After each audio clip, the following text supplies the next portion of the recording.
All right, guys, we're gonna do Korean version of Junko Furuta case, 26 days of torture. SA, then sealed in concrete. Bada bing, bada boo. Orchards are not fun at night. The rows and rows of fruit trees with the twisty little branches and the green leaves, those are all pretty during the day, but at night, everything is dark. Everything is gray. The rustling of the leaves, it no longer feels like a nice, sunny, breezy day.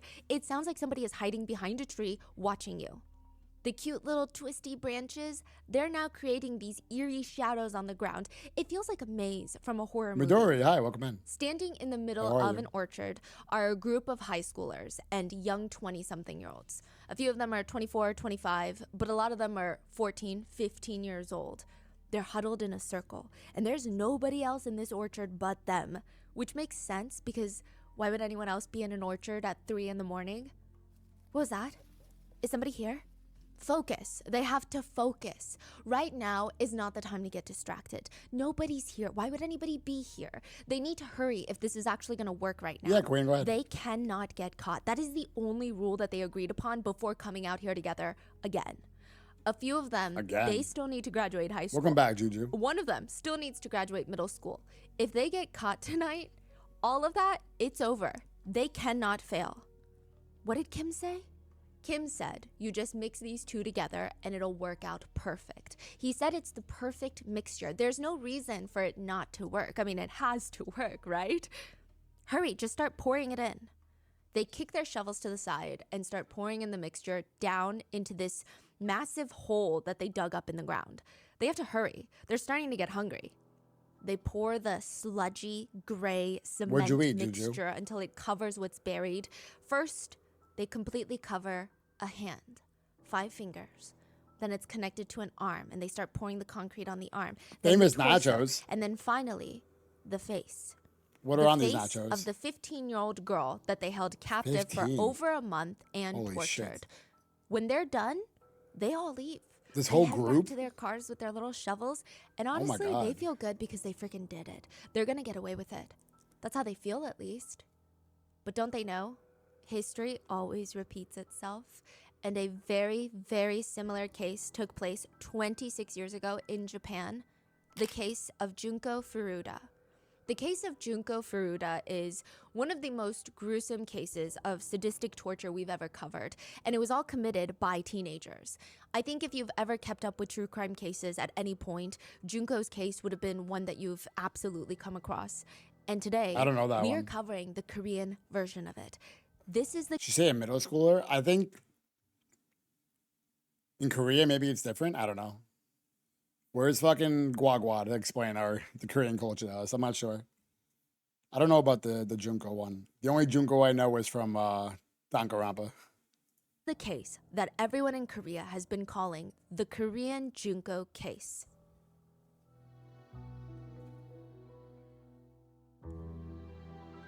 $15? Holy shit, man. How do I not know about this? I'm a true crime nut? Yeah, I don't know. I'm not a true crime nut, but I don't know about the Junko one or this one, so. I heard that one gear being forced to turn. To remember the name of Danganronpa? We would like to thank yeah, but I was who pretty have made quick, it possible though. for Rotten Mango to support the NAMI network with an impressive national reach and a heavy... I'm always going to let the ads play, just out of respect for, like, I'm using her, I'm watching her stuff as content, so the least I could do is show her ads, you know what I mean? That's why I'm showing the ads off, in case you're wondering why I'm not skipping ads. And we would like to thank I feel like that's like the right thing to do. I don't know. We work on our mission to be worthy advocates. As always, full show notes are available at rottenmangopodcast.com. A few massive disclaimers before we get started. There's going to be a lot of warnings for today's video. There are heavy descriptions of sex trafficking, SA, CSA, and graphic descriptions of torture, physical and psychological torture. It's a lot. If that is a lot for you today, please go take care of yourself, and I will see you in the next one.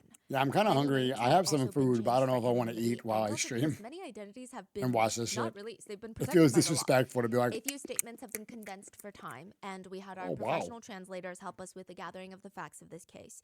But if there is anything at all that is mistranslated, miscommunicated, or anything we didn't include, please let us know down in the comments. So with that being said, let's get started. The best way to drink soju is on the floor. I mean, there's just something about it that usually hits better. You get all of your friends in a circle. You get bottles of soju. Go ahead. Start post the soju emote in chat. I know you guys want to. Go ahead. I'll wait. I know you guys want to post a soju emote. Munch, munch, munch, murder and essay is crazy. Yeah. I know, it's not good. There they are. Yeah. Go ahead. I had a burger for lunch that said it had bacon on it. It was full on pork belly. Yeah, that sounds amazing. That sounds awesome. Yeah. Get your soju in. All right. You read my mind, but I was closing my window. I got you. Which is hard liquor. You get cup ramen, snacks, and you sit in this circle on the floor playing drinking games. I think it's nice because you only do that when you're younger, and it's always this memory. In South Korea, a mix of high school girls and college-aged boys, yes, very alarming, are sitting in the motel room Yeah, it's not on great. the floor In a drinking motel. soju. At first glance, if you were to just peek inside this room, it looks I like gotta they're get some playing soju. I'm drinking missing games. experience. And maybe Dude, that's like soju is one so of the good. girls is more drunk than the others. Typically in Korean drinking games, it is slightly unfair because if you lose the first few rounds, you have to take a shot of soju every time you lose the game. But if you're already drinking soju, you're likely to lose the next round of Right, games, of so then course. you end up drinking more rapidly than Right, everybody it's like else. any drinking game. So that results in some people being way more drunk than the others, but usually everybody catches up by the end of the night. That is not the case here. The energy in this motel room is not normal. The group of 7, there's 7 of them, they're joking around. They're having fun. They're engaged. And then one of them, the 8th one, the very drunk girl, Yuna, she's kind of sitting off to the side, crouched down with her hair in her face. It looks like she's being forced to be there. Like she just wants to go lay down, but for some reason they're not letting her, or for some reason she can't leave. Nobody is even engaging with her. But every once in a while, they'll grab an empty cold noodle bowl, a naengmyeon bowl, fill it to the brim. These are big bowls. Think of like a pasta dish. They'll fill it to the brim with alcohol. About 2 bottles of soju. They put it on the floor right in front of Yuna. Drink it. She Whoa. will have to bend down and drink the entire Like bowl. a dog? They will not let her stop. To give you an idea, soju typically has an alcohol by volume of 20%, which is about half a vodka, but it's still strong enough that most people will take shots of soju. It's not like beer or wine where you just get like a nice big glass of it and drink it. It's a spirit. You take shots, you mix it with something else. Yeah, flavored soju is actually less alcohol. That's why like the alcohol girl I used to date while I was singing would always drink the non-flavored type. The non-flavored is stronger, yeah. But soju is good for that. Like you can drink a bottle to yourself and that's yours for the night. Or you can like take shots with friends and stuff like that. It's like a perfect it's perfect in between like hard liquor and like beer, you know. So you sip it really, really slowly. You do not ever chug 2 bottles of it. That would be like getting 8 shots of vodka, pouring it into a single drinking glass, and then chugging it like a glass of water. You're not gonna have a good time. Bowls of it is crazy. The minute that the 2 bottles of soju goes down Yuna's throat and into her stomach, it comes right back up. Of course. She throws it She's right got alcohol poisoning, all dude. over the floor. The teenagers around her are a mix of disgusted and also kind of intrigued. Chugging it is about what's crazy, gonna yeah. happen next. Are they gonna? She's not supposed to throw up.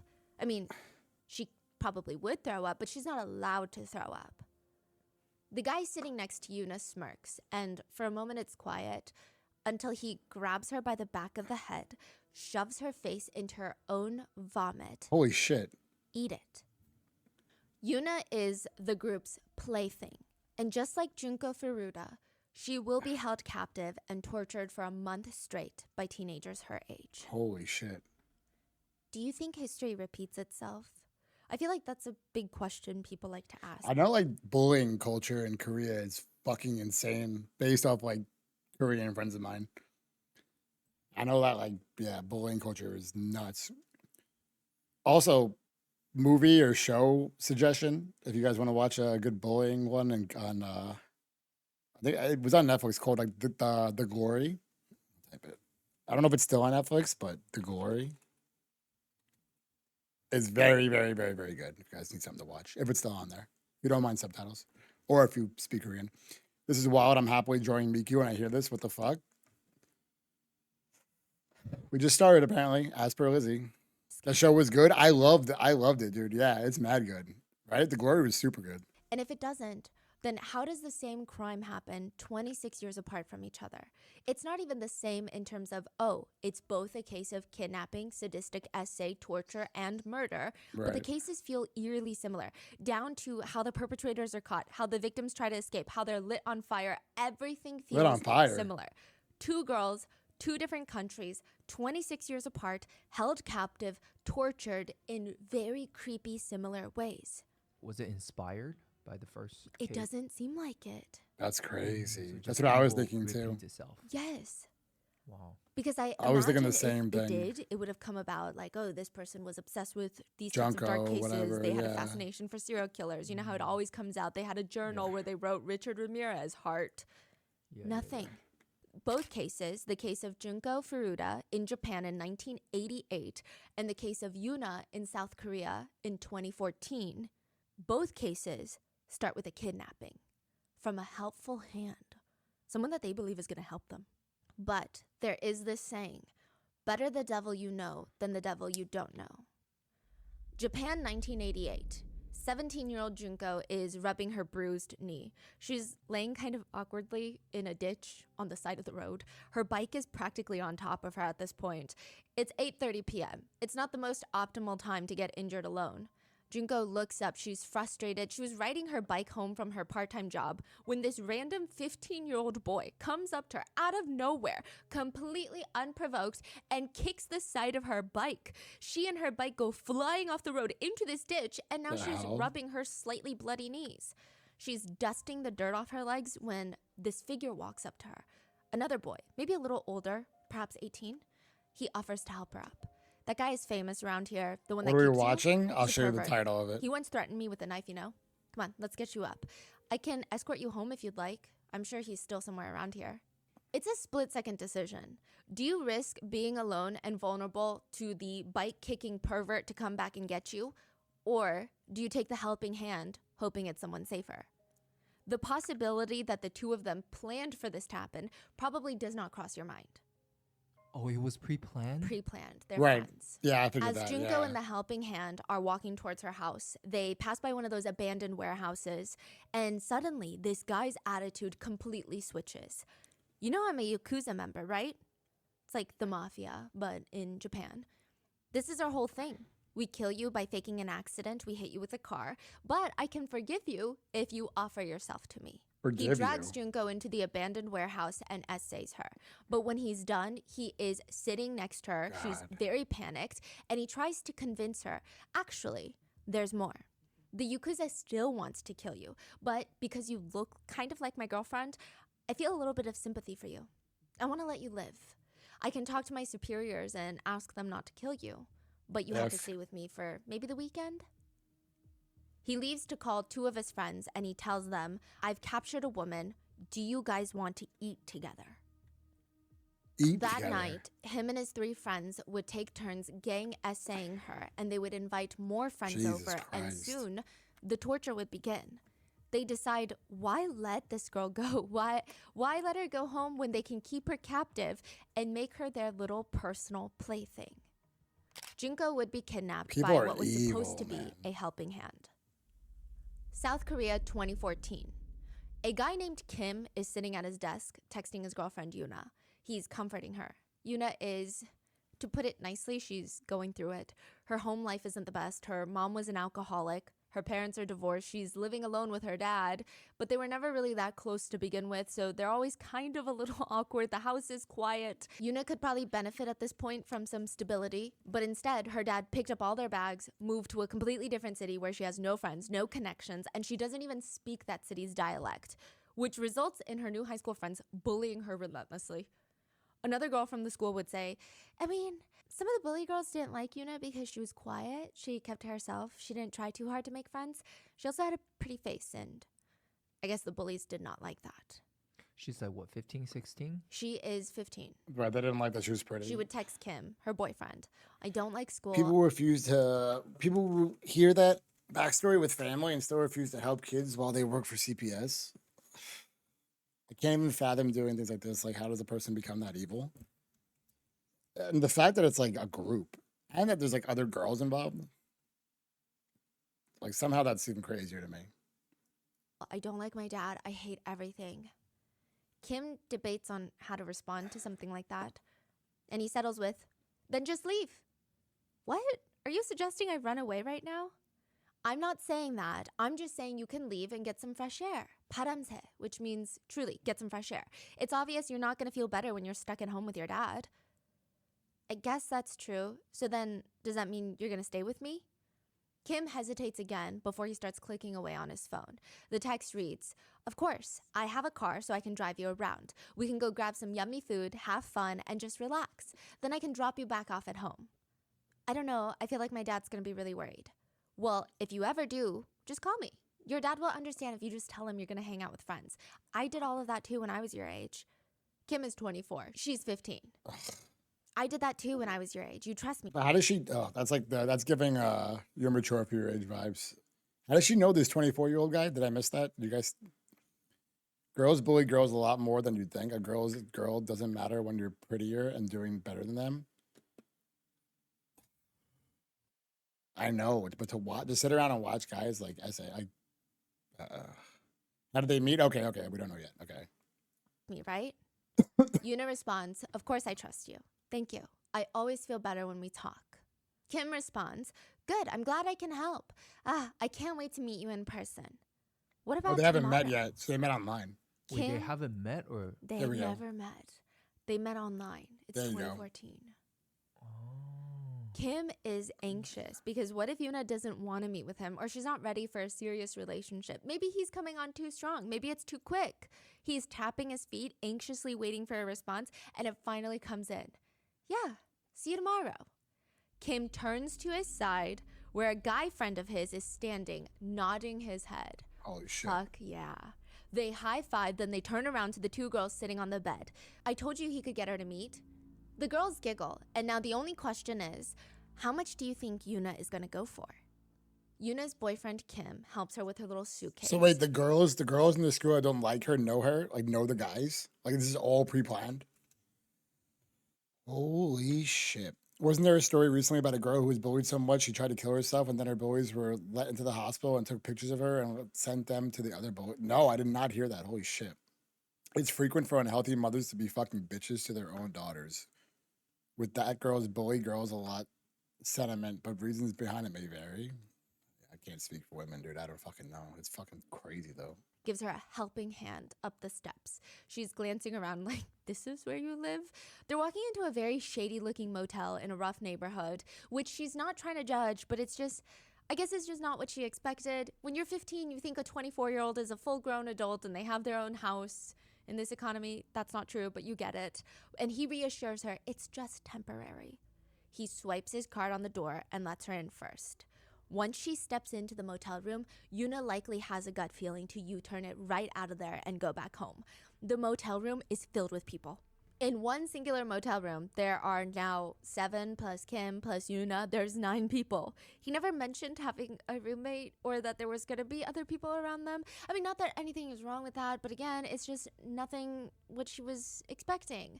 There's a lot There's wrong 3 with it. guys in their 20s, 24 and 25 years old, and a few girls that are her age, 14 and 15 years old. Jesus. A whole group of 7 people in this motel room. What is going on?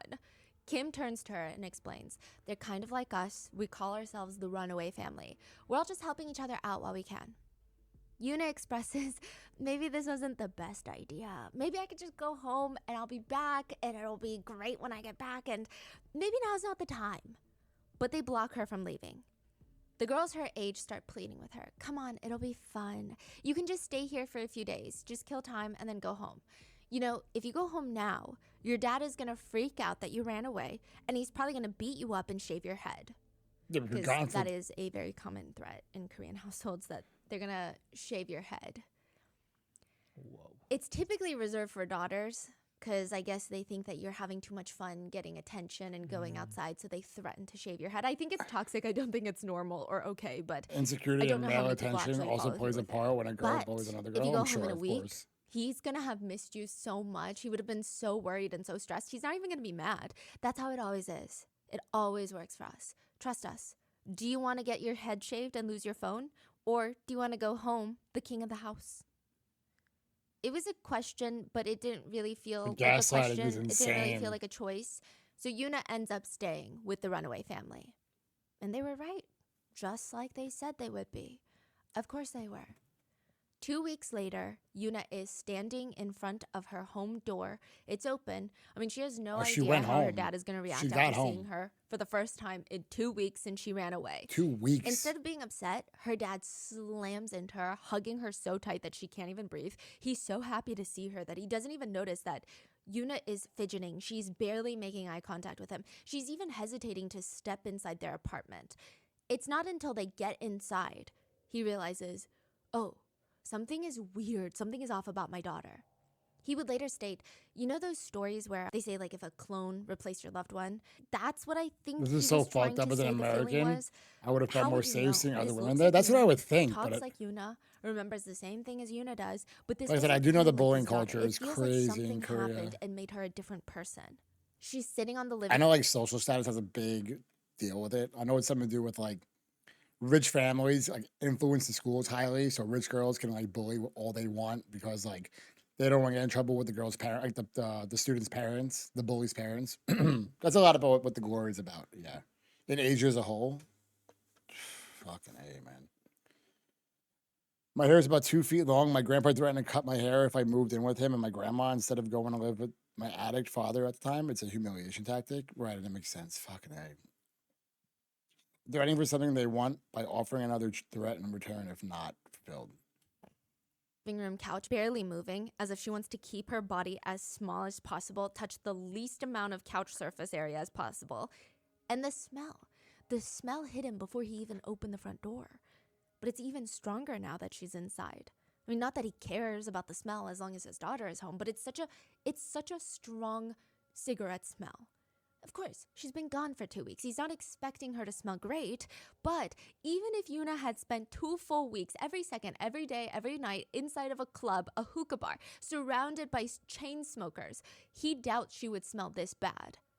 Her dad stated it was so bad that he even later washed her clothes multiple times and it was embedded in the fabric. The scent would not leave. But most alarming is Yuna's eyes were very unfocused, like she's in a daze. She is sitting on the couch staring at the wall as if she can see through the wall, like she's hypnotized. I feel terrible that she It got seems home. like she's disassociating. She made it And he home. walks up to her and he tries not to scare her. And he asks, "What happened to you during the 2 weeks?" "It's okay, you can tell me. What happened?" When a child goes missing, all the parents typically care about is getting them home safely. Of course, yeah. Maybe the first few hours they're missing, there's confusion, there's anger, they suspect the kids are out late so that they can hang out with all the bad friends that you do not approve of. But when they still don't come home at the end of the night, I think all of those feelings are just replaced by sheer panic and concern. It doesn't matter why they're gone, where they went to, who they're hanging out with, what they're smoking. None of it matters as long as they come home. Japan, 1988. Junko has the phone up to her ear. Part of her just wants to You scream mean, into the no, I feel terrible that she's gonna die. But she got away. That's why I feel terrible. Like, it wasn't like, I thought that story we were going into was the end of it. Like, and now we're gonna find out what happened. But it happened, and now she went home. And it's like, okay, she's safe. She's obviously fucked up, but she's safe. But now to find out that, like, well, the story's not over yet, right? So obviously it's gonna happen again. For more context, my mom claimed native heritage and culture. But my family was whitewashed. And my grandparents thought she was nuts and hated the attachment I had to my hair, and my mom had to her and my hair. I can't speak on any of that, but yeah, I can't imagine.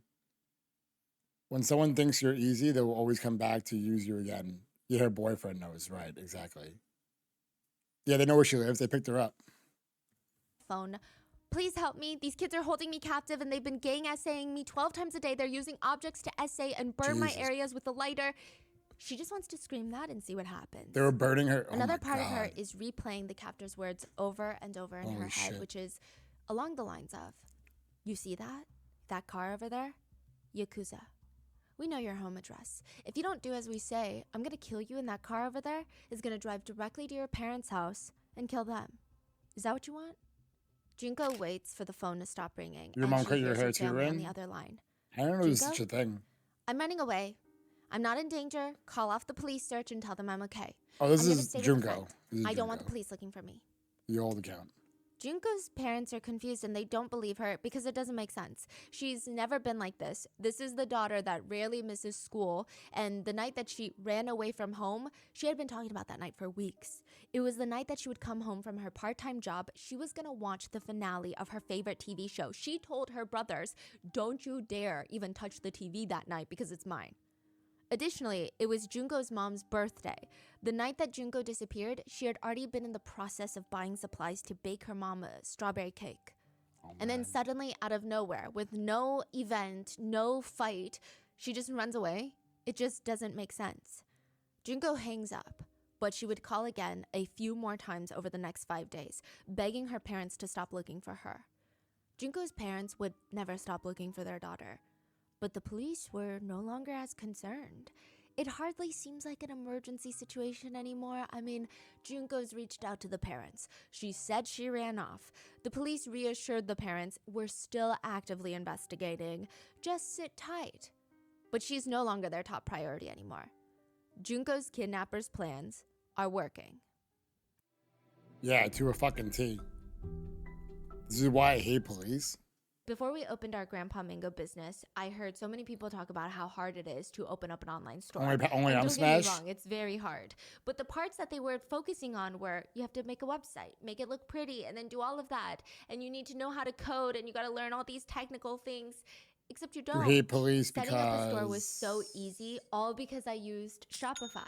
Shopify is the global commerce platform that helps you sell at every stage of your business, from the launch your There's this online cute shop cop in stage my town to the first real life store stage, trying to all the fight way the to police. did we just hit 1 million orders stage? Shopify's there to help you. With Shopify, they will give you all the tools you need to help your business get to the next level. Whether you're selling Yeah, that's clothes or off too. making custom clothing, Oh, because of the Shopify hat. helps That's you why. sell Okay. everywhere. From their all-in-one Hell yeah. e-commerce platform to their in-person Based. POS system. I don't like how they Help put all secure these more random sales by arbitrary turning your conditions browsers before into they get buyers involved, because or if they want to Shopify brush it has off. the internet's best converting checkout. Yeah, but there's like 36% legal better on reasons for average why compared they to do other what they leading do, commerce like platforms. for stuff like that. Shopify just has so many helpful It's not just features to help you random sell with less rules. effort. I mean, they feel And random, one of them but is Shopify Magic, your own AI-powered assistant. there's only a certain Shopify amount of Magic things you can can help do. with generating product descriptions, refining your blog posts. It can help curate your FAQ answers. Plus, a and lot of even the draft your arbitrary email and things you pick think the you've heard are perfect also time to not send true. it.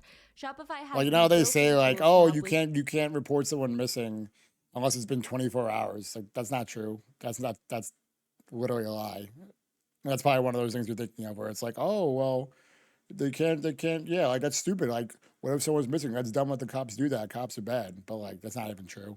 It's a lot of, there's like so much misinformation with cops that annoys the shit out of me, honestly. There's a lot of bad shit, obviously, too, but my town has some hot cops. I was blushing hard. Maybe I'm one of them. I was blushing hard when I locked my keys in my car and my friend called the PD. Dude, that's a fucking hot cop in my town. In my last job, we sometimes had to call the cops to pick up shoplifters. And when he was on duty, I'd go on the radio and let the other front end managers know. My manager was a lesbian. And even she got flustered when she came in. building, marketing, and growing your business. We use Shopify when running Grandpa Mango's store, and we were able to set up our store in just a day, less than a day. There is a reason why Shopify powers 10% of all e-commerce in the US. On top of that, Shopify is the global force behind brands like Allbirds, Rothy's, Brooklinen, and millions of other entrepreneurs of every size across 175 countries. Plus, Shopify's award-winning help is there to support your success every step of the way, because businesses A lady that on grow, TikTok grow said with her Shopify. motherfucking Sign up Uber for a was $1 kidnapping per her month and trial had to have her period at workplace be on shopify.com/Boston, speaker to all threaten lowercase. him. And when Go she to reported the matter, did he hurt you? No, then it's shopify.com/Boston fine. now But to right grow your before he business drove no matter off, what stage you're when he in. let her go, he said she was lucky to get away If free. you ask me what my style is, Cool. Do you have the police recording for that? Oh, no. It's just some random lady on TikTok during the age of like everybody hates cops. Oh. So it would be like a really easy way to like farm a lot of views. Oh. Got it. would have a hard time explaining it to you. I mean, there's so many, I can't really choose from one. And when I want to switch to a new style, I do find it hard to pick the pieces for that exact outfit that I have in mind. It got to the I point thought there where I were would spend charges for being hours threatening and online menacing. constantly So comparing menacing is not different what people think menacing is. Menacing is actually, people think menacing is like, I'm a menace. Menacing is actually, Fauna, hi. I will hydrate. Actually, I'm not gonna hydrate because I gotta pee. Menacing is if you brandish a weapon at somebody, and it's fauna, of course. Yes, menacing is me. Yeah, and fauna. So menacing is like if I like hold a knife to you and I'm like, eh, that's menacing, not being a menace. For threatening, it depends on the state, obviously, but threatening can just be harassment, which is not even a crime. It's a violation, depending on what it is. But then there's like differences, like if it was like over the phone, then it's can be aggravated harassment, and that's a misdemeanor. It all depends. If it's over text, it's more than in person, which is weird. There's a lot of stuff. Well, you come at me with the yandere thing. That's what I thought menacing was. Okay, yeah. When you like brandish a knife at somebody. Menacing is like scaring someone to the point that they feel like their life is being threatened. No, that's not what I mean. Not in America, at least. Menacing is a weapon. I love law school with Parody. Yeah. That's why I got the cop uniform, guys. Yeah. It's not just scaring somebody. Maybe where you're at, Ren. But menacing here is a weapon has to be involved. It can't just be threats. If you threaten somebody like I'm gonna kill you, I'm a blah blah blah. That's like harassment. But if you text somebody, and that's nothing. That's like a violation. It's nothing. But if you like text somebody like I'm gonna come fucking kill you right now, that's a misdemeanor, which you can get arrested for. It's very weird. Again, I don't know the whole country. I just know I know New York laws. Clothes in my shopping cart. If I'm match the bad, will you outfit that I- lock you up? I'll lock you up if you're good. I think if he says yes, we will all be bad then. Setting a pipe bomb to your location right now. Literally, first of all, crazy. That can get you banned on Twitch. I like you more for it. Second of all, yeah, what you just did, technically, is a misdemeanor. If I brought that to the local police department right now, they would take a report on you for a misdemeanor crime. I have in my head. With I used to want to be a detective, then I wanted to be a doctor, then I wanted to be an actress. Now I'm a VTuber. I love a girl failure. Parody and Rotten Tomato crime? What do you mean Rotten Tomato crime? Oh, Rotten Mango. I see you. Paro, stop. I'm your mod. You can't do that to me. You didn't threaten me. Handcuffs? Handcuffs. I don't have to do that anymore. It only takes me a few minutes. Working with Stitch Fix is so easy. All right, let me They pee real quick. assign me- Give me just a second. Let me pee real quick. Ugh.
I'm back.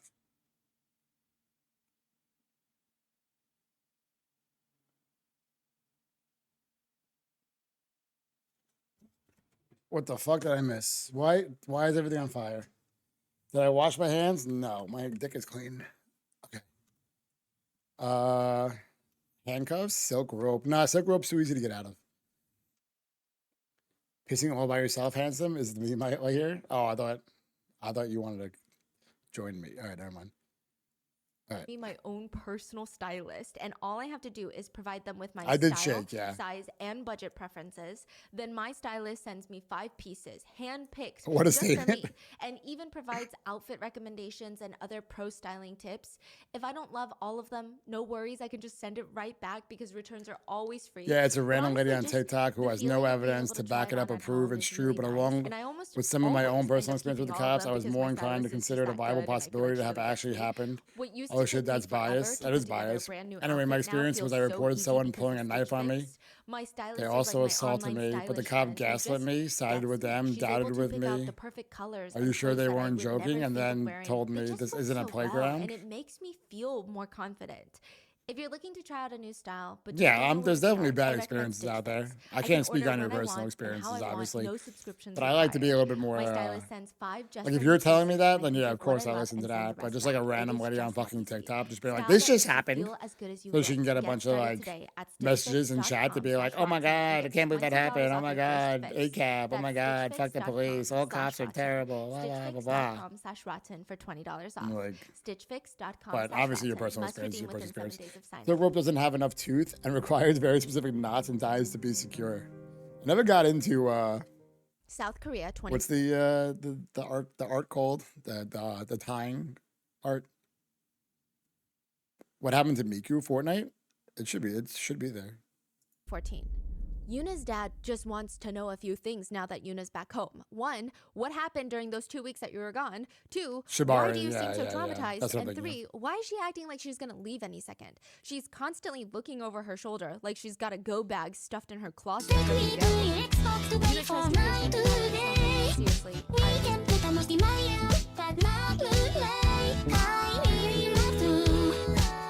Chug with you. So I realized there was an El Bozo when I remembered, oh, she's on TikTok, but I still shared the reason I have. Yeah, no, that's valid. Like I said, I can never speak on your own case. I just try to look at like, and don't get me wrong, I'm not sitting here trying to pretend like all cops are good and all whatever, but I think people who say like abolish police and shit are fucking idiots.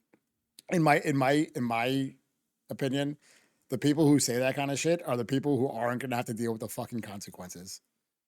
Like the people who like, oh, defund and do all this shit, cops are terrible, we need to get rid of cops, all this stuff, or live in like nice neighborhoods where they're not worried about people robbing them and shit like that. It's like I cannot stand it when people try to like speak for all this shit. Same thing with the migrant shit. And I'm not gonna get into the migrant thing, obviously. But I live near New York City. There's a migrant crisis. I see it every day. The people who vote pro that stuff or whatever are the people who live in the rich areas where they're not having to deal with that shit.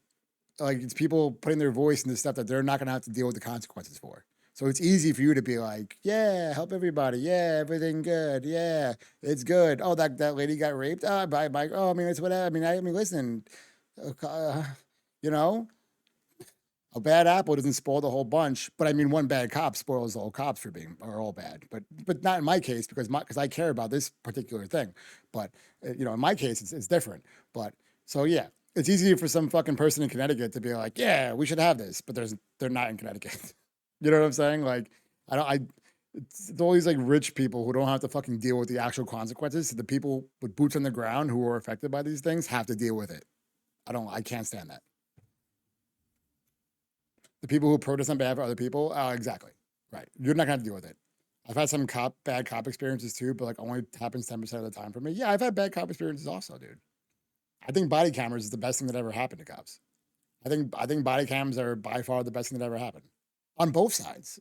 For cops and for civilians, right? Because like from the civilian side, like, hey, everything is being fucking recorded. They're not gonna pull no shady shit. And from the cop side, it's like, hey, this person's not going to fucking lie on me and say all this X, Y, and Z happened. It's good for everybody. Body cam is the best thing that ever happened. Cops need to be held accountable. They have such an important job, an important role in society. But to try and say that like their role shouldn't be around at all, that we should get rid of them completely, is one of the dumbest ideas I've ever heard in my life. I agreed about the cams. Yeah, cams are fucking amazing. The law applies to everyone, of course. Of course. Can you put a GoPro on Rhyme? Dude, a body camera on Rhyme would be really fucking funny, actually. It's actually a really good idea. I might do that. It's actually a really, really good idea. Power has an objective perspective. Yeah, I try to, dude. I try to look at things. The easy thing would be to tweet like "cops bad, give me internet points." That would be the bad thing, right? But like, good luck, you know. If you ever do that, please post what you can. Dude, that'd be really funny to give a body camera. I've had good experiences with cops, and my uncle is one, but he's the nicest person ever. Yeah, good and bad experiences, dude. I've had good and bad experiences with fucking fast food workers. I've had bad experiences. There are shitty people in every job. Now, granted, cops should be fucking held to a higher standard. I agree, and so get rid of the bad ones. Get rid of the bad ones. There are bad people in every fucking job. They should be, better. There should be better training, obviously. The whole defund thing is so dumb to me. It's so dumb to me. No, give them more money to training, not for fucking overtime, for fucking training, and then for better. What is it called? Like the psych test they have to take to become a cops to better. What is the word I'm trying to look for? This happens all the time. To better like discern who should be a cop or not. Like, yeah, put the money towards that. But just the easy internet, give me internet points. Yeah, cops are bad. All the people who were arguing about that, for the most part, it was fucking like rich white people, well off TikTok white people who were arguing about that. Not the people who need cops around. The people who never had to worry about a goddamn thing in their life. The people who can leave their fucking front door open at all times, right? Yeah, it's easy for you to say cops bad because you don't have to deal with it, right? But the people who are going to have to deal with it in the high crime areas generally want their fucking cops. Maybe they want their cops to be held accountable better.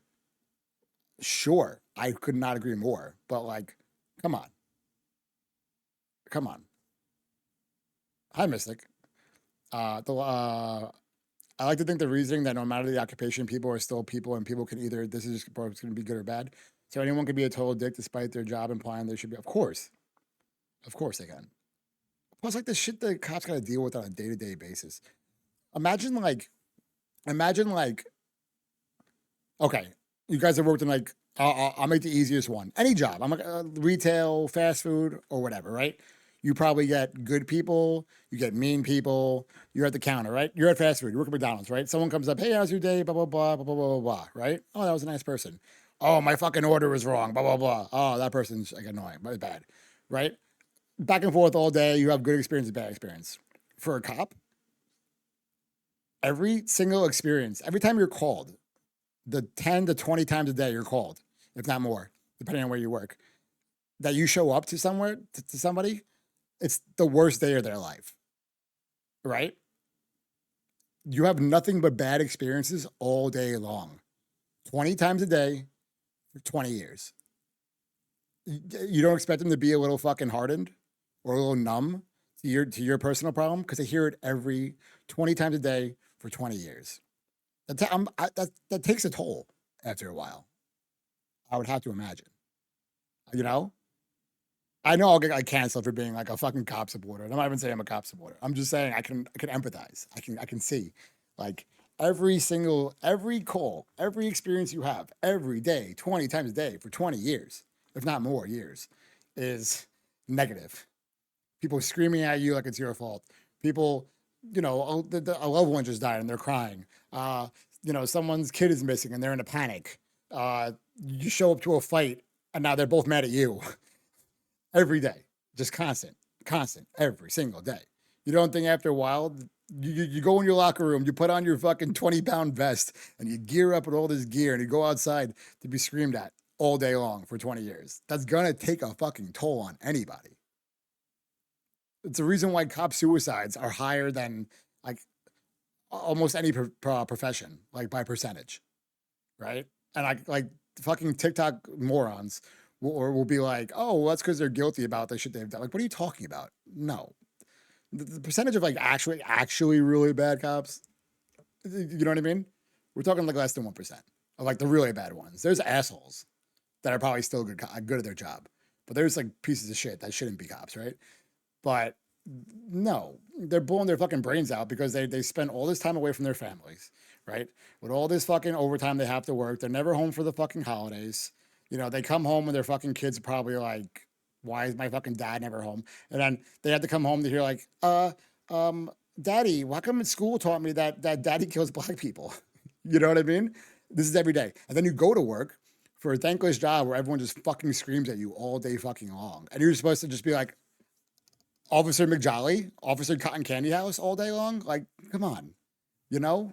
You got to cut them a little bit of fucking slack, man. I know. And there's pieces of shit that should be held accountable. And that's why I like body cameras for. And that's why, if you have an interaction with a cop, film it. You're well within your legal right. Film everything. They film, you film. Keep them accountable the way they keep you accountable. And we're all good. But you gotta understand where it comes from a little bit. A little bit. Doesn't give them a right to be pieces of shit, but see where it comes from a little bit. You know? Okay. That's my spiel. Uh, I was in a Canadian military for a year, and some of the male privates had SA. Some of the female privates, I'm sure. Even when they told our sergeant, no one would believe us female. Fucking, that's terrible. Cops need more funding too. There was a situation close to where I live where a man was killed by cops who were not wearing body cams because the police department got a grant to get the equipment, but no extra funding to store the data. So when they broke out of random space, they just stopped using them because, like, of course, yeah. No, listen, that makes sense. Yeah.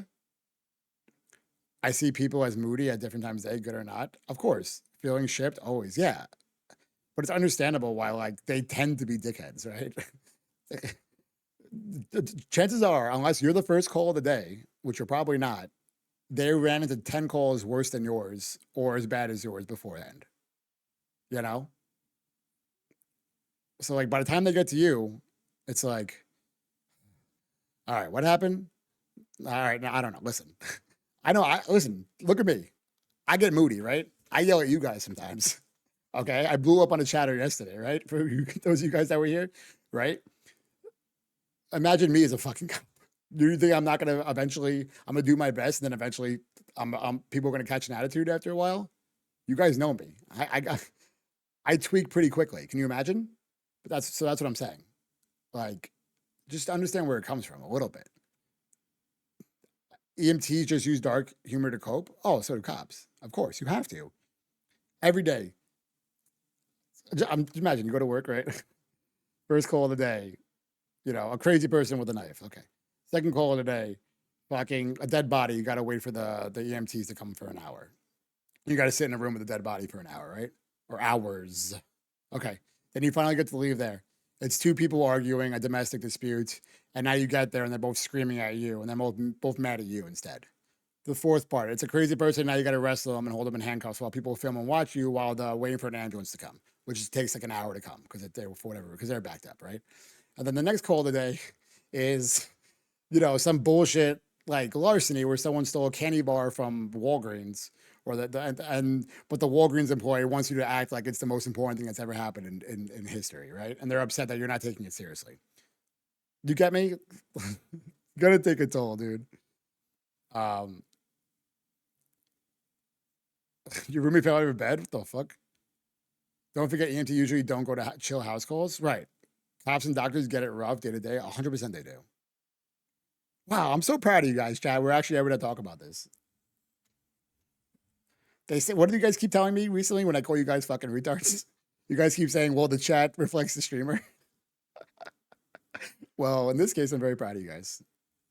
It was a good talk. Thanks. I'm glad we were able to talk like this. Yeah. Oh my God. What do you, oh my God? The thought of me being a cop? Well, yeah. Listen, God help me, but I'm gonna make cookies. It was terrible. I had walked in on it once. Oh my God. I had to pull the male private off this woman. I yelled at the motherfucker. Like, I didn't care. It was older than me. I didn't. Yeah, of course. Holy shit. I'm going to requote myself. I also keep in mind that the news always will cover a story on a corrupt or bad cop and almost never covers. Right. Because why would they? Because that's what they're supposed to, but that's also what they're supposed to do all day. Right. A cop is expected.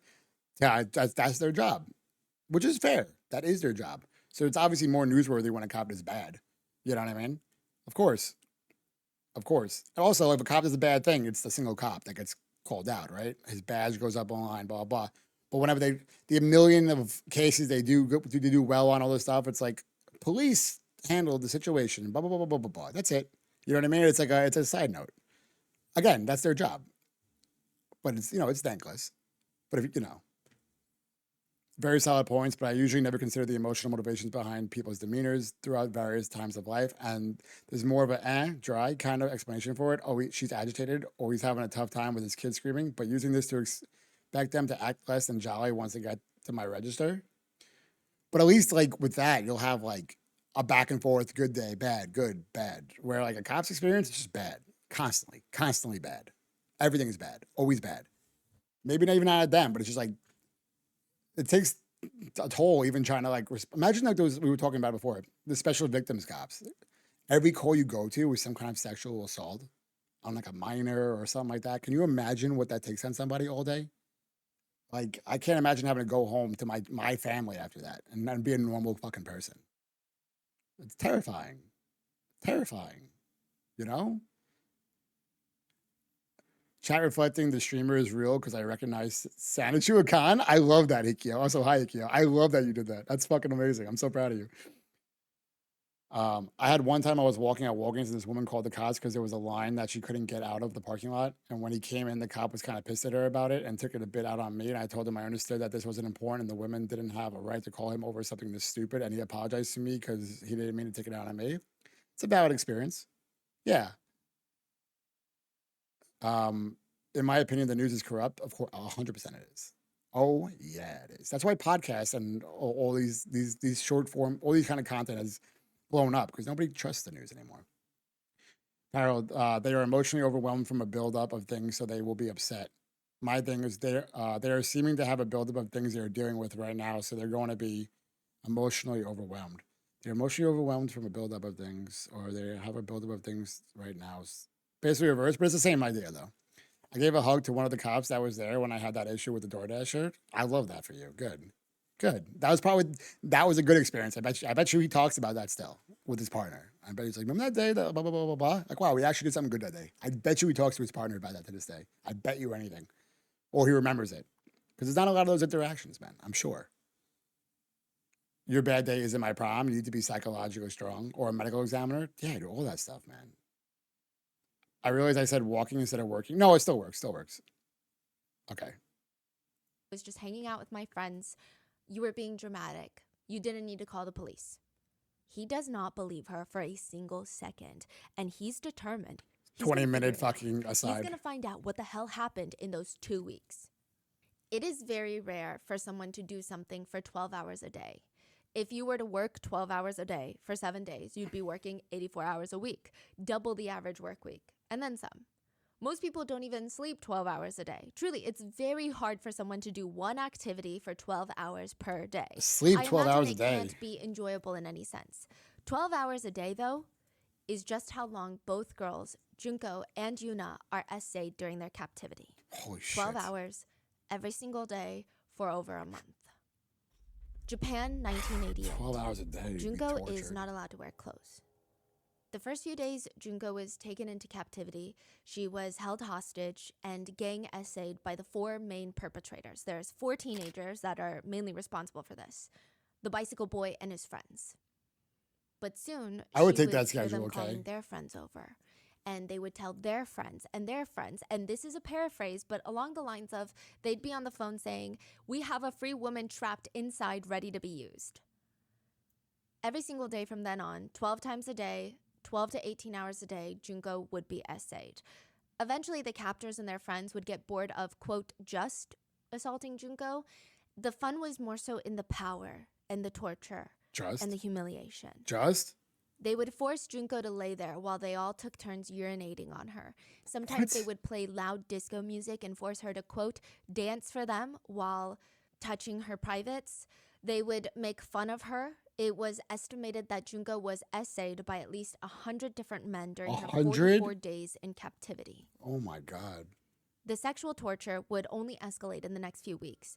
It's almost like her captors and the other friends who would be invited over were playing. Dude, the day she was murdered was probably like the best day of her life. I know it's dark to think about, but that was probably like the biggest fucking relief. You know? I know that's so dark. Is the Junko case? Yeah, so we're talking about it's not Junko, we're talking about the Korean equivalent. I forgot her names, but it's very there. She's telling us about both sides. You know what I mean? This game of who can be Yuna, more yeah, sick, thank who can you. be more Juju. twisted. Within a few weeks, they start essaying Junko with other objects. They initially start with random objects that they could find to get their hands on, but eventually they start intentionally looking for objects that would cause the most damage. They begin to torture Junko by inserting sharp scissors, metal Oh my rods, God, dude. metal skewers that you use to grill meat on, glass Oof. beverage bottles into her private parts to essay her. At one point, they placed a hot light bulb into her private region and roughly moved it around until it shattered inside of her. Oh my God, dude. Junko would be essayed so regularly and so brutally that her internal organs were, quote, mangled by the end of the 44 days. By the end of the 6 weeks. Meanwhile, she thinks she's enduring this to keep her family alive. Where I'm sure like they're just fucking idiots and they have nothing to do with the Yakuza. I'm sure, which is a threat, obviously, right? So like she thinks she's got to endure this to keep her family alive, dude. Holy shit. Of hell. South Korea 2014, Yuna had come home after 2 weeks, and she was finally ready to tell her dad everything that happened. Do you know Like I said before, I mentioned the show The Glory. It's similar to this, not as bad, I don't think, but it's similar to this. The Yakuza has more respect for women. Yeah, it's honestly probably a good take. But yeah, watch The Glory if you're watching this right now and you're getting mad about it.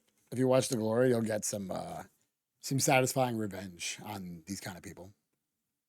chat room called Sex Meeting? Well, Yuna had a listing on there, and it reads, hourly rate of $150. No perverts allowed. Condoms are mandatory. No young people. People should be 30 or older. Yuna is 15. And every single day, she would be forced into meeting up with at least 8 clients. Every day for 10 to 12 hours a day, she was essentially essayed and sex trafficked 8 times a day. Yuna explains to her dad how she was sex trafficked, forced into sex work by who she thought was going to be her boyfriend, Kim, and his friends at this random motel room. They call themselves the Runaway Family, and it all happened so quickly. She told her dad? How the fuck did she end up dead? I know we're going to find out. But like, holy shit. She explained it. How the fuck did these not go to... What was going on? It was too late. Okay. It started with a favor.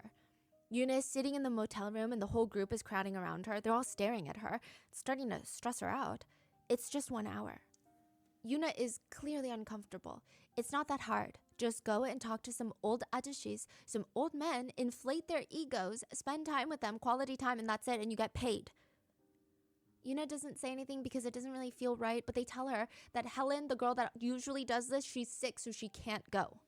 Do you want her to get more sick from exhausting her body? Besides, you can get money for that hour. Doesn't everybody want money? Doesn't everybody need money?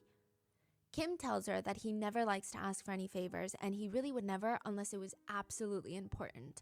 Besides, they'd all be in the same motel, waiting in the car in the front when she gets out so they can all go out to eat afterwards. That's what Yuna thought it would be. Talking to some old middle-aged men, providing emotional comfort. 1 hour, that's it. But instead, it would be the start of a nightmare 2 weeks of being forced into sex trafficking and tortured by her clients and the Runaway Family. They would tell her, I don't know if you understand, but the situation has changed. Things are different now. It's a good point, Kim, Kay. your boyfriend, is gone. Kim leaves.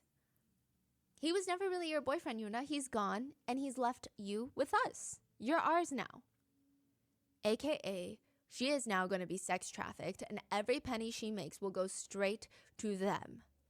Wait, so Kim is no longer in the picture at all? He's like the point. He's the Side point note, man. Yuna was making about $1,000 a day, and the group would blow it all on food and drinks. And they tell her, you're going to do whatever we say if you want to stay alive. When Yuna's dad hears this, he is ready to go straight to the police, but Yuna starts freaking out, basically grabbing his arm so that he can't walk out of the room. You cannot. Like, you just can't. What do you mean I can't? I'm going to. Yuna starts panicking. You can't tell them because they told me the whole world is going to find out that I'm a sex worker and they're just going to say that I chose to do this and I'm just a slut and a whore. Everyone will know and my life is going to be ruined. Which, if that's the case then, why would the Runaway Family let Yuna go? Why would they let go of their only source of income? Their, quote, product, as they say.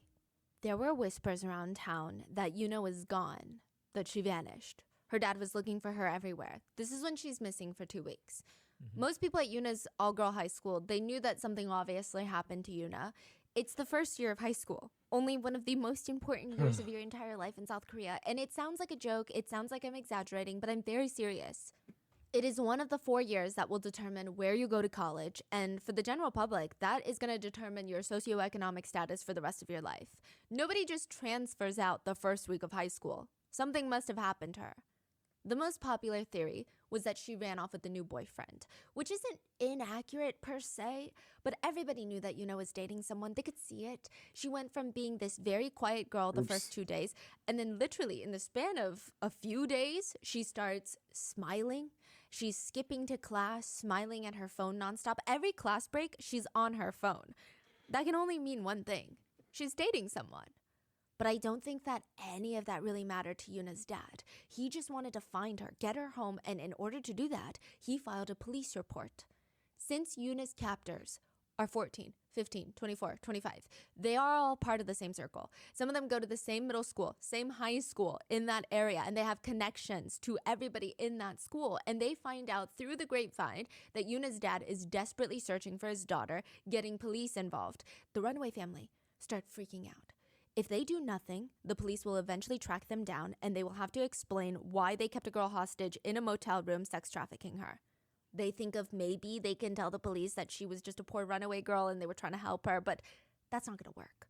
The best case scenario is the police do not get involved at all with the group. So how do they do that? They turn to Yuna. If you promise us something, we'll let you go home. They let her go home if she promises not to tell anybody what happened or who she met up with when she ran away. And that is why after 2 weeks of being held captive, they let Yuna go. Their plan was Yuna will not say a single thing and none of them will be in trouble. And maybe their plan would have worked better had they just made Yuna call her dad, just like 26 years ago in Japan when Junko was forced to call her parents. But they sent her home, and right when Yuna's dad saw her face, he knew immediately something was very, very wrong. When it comes to holding someone captive, usually there's one rule.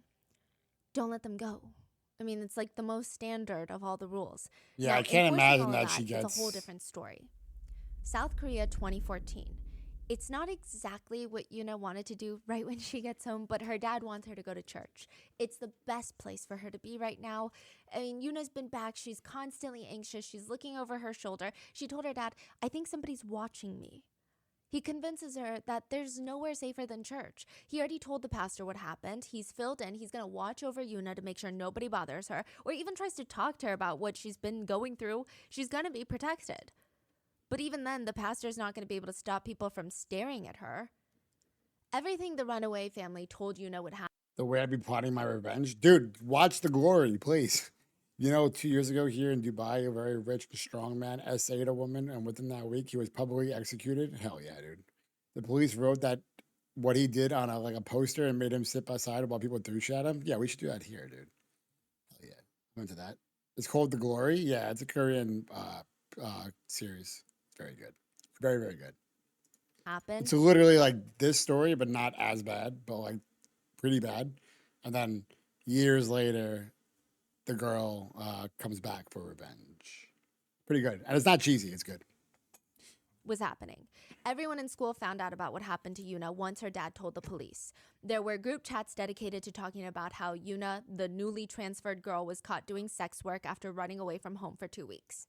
Some of the students feel sorry for her. Other students feel like, well, then she shouldn't have run away in the first place, which is, I mean, you get it. Regardless of what people thought about Yuna's situation, whether they felt sympathy or pity or just, oh, that's what she gets, all these weird feelings, the runaway family were right. Everybody knew what happened to her, and her dad had reported it to the police. Everyone knew, including the runaway family. Church sermons are usually split into groups. So the dad did report adult to the service, police. the youth service, the junior service. Okay. Some churches even have sermons for the daycare group. Yuna and her dad would be split up during their sermons, but he promises her the second that his sermon is out, he's going to be right by her side again. But when he gets out, he would later state that he sees the youth pastor on the phone outside, and he's confused. What is this man doing? Isn't he supposed to be watching over my daughter? Yuna's dad searches every single No room, fucking every single way. bathroom in that church. Yuna is gone. No and he won't way. see her alive ever again. What? The runaway family had come to take her back, kidnapped her from church. If you were to simplify the concept of keeping control over captives, it would boil off into two types of control: physical control and psychological control. The physical control are restraints, locked rooms, constant surveillance, just ripping them of any shred of autonomy or freedom of movement. What?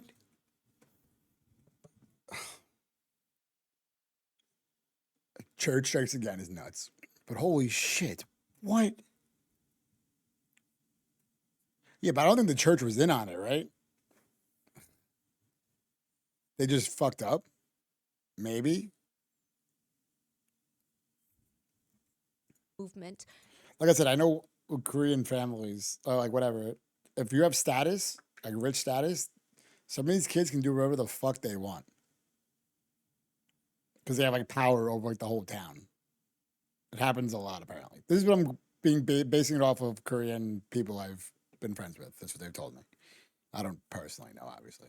And then the I could be psychological totally off on control. that. And in a lot of cases, that just comes down to humiliation. Japan, I don't think the youth 1998. pastor was on. Junko could not I run think from he her just. captors. I don't know. Literally, she could not run. They cut her Achilles tendon and lit her ankles on fire. What? You know that part right above the back of Oh your God. ankle where you That flex makes me your toes squeamish up just and to think it's about. slightly bony part that sticks out from the back? Yep. Junko's It's true. captors Okay. cut Yeah. that part. Guagua. I was looking for you earlier. I was gonna say that's accurate, right? Guagua. Yeah. I was looking for you earlier, right? If a family's like rich, right? They can like bully the school and do whatever, and like the school will cover it up and all that stuff, right? I was gone. No, it's okay. But yeah, that's what I was wondering. That's what I've heard. Like the bullying in Korea can be really, really, really bad. It's like all based on status.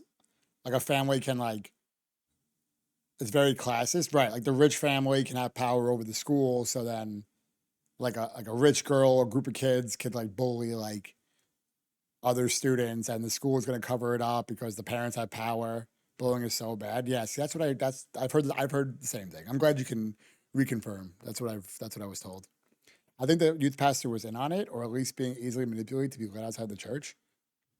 Yeah, I don't know. Because how would they? Here's my question: Is how would they know? Yeah, okay. My question is, how did they know where it should be? How did they know? How did the runaways know where? How did the runaways know where she was gonna be at that time? Unless somebody called, unless someone else from a church and they're like, "Yo, like, they're here." Tailing them? Oh, that's true too. I don't think a tracker, but like they could have just like sat outside her house. They knew where she lived. That's true. I can't believe these kids had the fucking balls to fucking kidnap her again. What if her dad was in on it? I don't think her dad was in on it. That would be fucking crazy. Tendon in there, and they lit her ankles on fire. They did this due in part for the torture aspect. It's known to be unbearably painful when Yeah, your your Achilles Achilles? tendon is ripped or Fuck. shredded or even Yeah, if you just snap torn. it. Yeah. It's a very painful injury on the body. Fuck. But also, once you cut or damage your Achilles tendon, Yeah, you're the toast. likelihood that you can run, let alone walk, Yeah, you're toast. almost none. Initially, That's a why they lot of call the it control Achilles that heel. Junko's captors had on her was physical. They locked her up in one of their rooms, would not let her leave, always had someone watching her, tied her up with tape. But eventually, they would start beating her every single day with golf clubs, those long bamboo sticks, iron rods. She was so badly injured that for her to even crawl to the restroom to drag herself to the toilet took her an hour. Holy shit. There was no way that she was physically going to get away. But there is a very strong psychological aspect to her captivity as well. They made sure that she knew that she had zero control over her life. They had the ultimate power. And that came through some really perverse methods of humiliation. They would force Junko into the freezer, a giant standalone freezer. They would throw her body in there, close it, and just leave her in there for hours. Oh my They would God. throw her outside on the balcony to sleep in the middle of the night, where temperatures can get as low as 23 degrees Fahrenheit. If she's lucky, sometimes it can go down to negative 13 degrees Fahrenheit, Oh which my by that God. point, Junko You should likely be- isn't you'd be even dead. going to think about Right. escaping. She's not focusing on that. She's focusing on getting out of the freezer. She's focusing on getting off the balcony. That's where her attention and energy are inevitably going to be. Most experts say that psychological control is Wait, more what? I restrictive. thought it was just a Greek name reference. Well, yeah, it's called. So the story of Achilles is like, if I remember correctly, when he was born, he was dipped in like some kind of like he was dipped in some kind of like solution that made him like invincible, but he was held by his ankle. So the only spot on his body where he could be injured was the back of his ankle because that's where he was being held by. And then he ends up dying because he gets shot by a poison arrow in his Achilles tendon. And that's where the name Achilles heel comes from.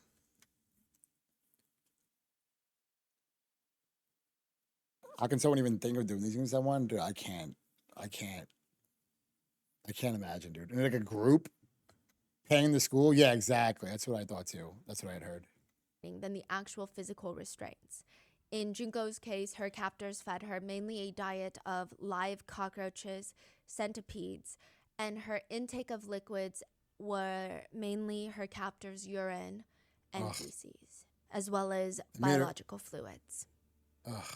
Later, during her autopsy, Ugh. coroners would find what they described as a translated, but quote, unthinkable amount of semen, so much so that they did not believe it was possible for her to even be able to digest it without severe issues. Jesus Christ. Once tested, it was discovered later that some of the biological fluids belong to animal life, animal semen. Some Oh, dude. Fuck. This is a tough one, man. This is Junko, though. Junko, right? This one's Junko, but Jesus fucking Christ. citizens suspect Dude, that's so bad. That's what Fear Factor got taken off the air for. They had an episode where like they had to drink like donkey semen, and they canceled the show after that. bestiality. Some netizens suspect they were getting it somehow. Wow. South Korea, Poor girl, 2014, man. 26 years later. Humiliation was also the focus in Yuna's case. The runaway family, her captors, once they kidnap her from church, bring her back, that's where a lot of the abuse starts escalating. They start using her as a personal punching bag. They would take degrading photos of her body, post them onto texting apps. They would force her to connect with creepy old men online that wanted to pay for intimate relations and do really disgusting actions in bed with a 15-year-old. Even after being kidnapped from church, Yuna would be sex trafficked 4 to 8 separate times per day. And these sessions would last hours. And when she wasn't being essentially essayed, they would grab her by the hair, throw her onto the ground, and they would scream at her. The runaway family kept telling Yuna that they were really upset that she told her dad what happened. They called her selfish. They said, you only think about yourself. We let you stay at our place. We fed you, and this is what you do? And for that, they claimed that she deserved to be punished. While the runaway family would lounge on the bed or the little sofa in the motel room to watch TV, drink, and Monsters, eat good man. food, Yuna was mainly crawled up on the floor in a fetal position when she wasn't being sex trafficked. Sometimes one of the younger girls would turn around just to pick on her. If you don't stop staring, I'm gonna scoop out your eyeballs. Yuna would be forced to drink ungodly amounts of alcohol for the group's entertainment. She would be forced to eat her own vomit. Ugh. She would be physically assaulted and beaten every single night. They would host fight clubs where they would taunt Yuna, we'll let you go as long as you can fight every single one of us and win. Most of the time when they proposed such a game, Yuna was not in a state where she could even fight, whether she was too injured or too drunk or both. And God forbid she actually did harm one of them, it's likely that they would hold her down and assault her together. They would grab objects to throw at Yuna, and when they didn't feel like that was enough, the group would throw literal... It's crazy because they're like on one, so it like doesn't even make sense, right? Because on one side they're like, oh, why would you want to go? Like we've done so much for you, blah blah blah blah blah, right? But then on the other case, they will be like, okay, we'll let you go if you beat us all in a fight. Like they don't make sense. You know what I mean? They're talking out of both sides of their mouth. The Toy Box Killer is rough, man. Toy Box Killer is rough. That long, like you could read that whole tape he played for them before he would kill them or whatever, or when they woke up. Yeah. Toy Box Killer is a really rough one, K. Hearing about cases like these are some of the only times I feel like getting violent. Yeah, man. I cried so hard. It's a rough read, man. You can listen to it too. It's tough, man. It's tough to get through. Chairs and desks, just full pieces of furniture at Yuna's body. They would grab her by the hair, force her face all the way back so that her neck is extended forward. Like this, where I guess if you were to have an Adam's apple, it'd be poking out, right? And they would essentially karate chop her neck, the soft spots of her neck using the edge of their hand. They would beat her with steel bug spray canisters. They would spray bug spray all over her, and she was starved. In both cases, the girls were starving. They were both dehydrated, and even if they were given food, it is likely that once the physical abuse escalated, they would not be able to keep any of it down. Because they had such extensive injuries, they would throw it all right back up. I think the most confusing part about both cases is how nobody did anything for the month, or in Junko's case, 44 days that the girls are held captive. Yeah, It's where not like is both the of them are fucking secretly held captive in some sort of isolated dungeon. Right, they're in a They're fucking both motel. being held hostage in plain sight, and nobody did anything about it.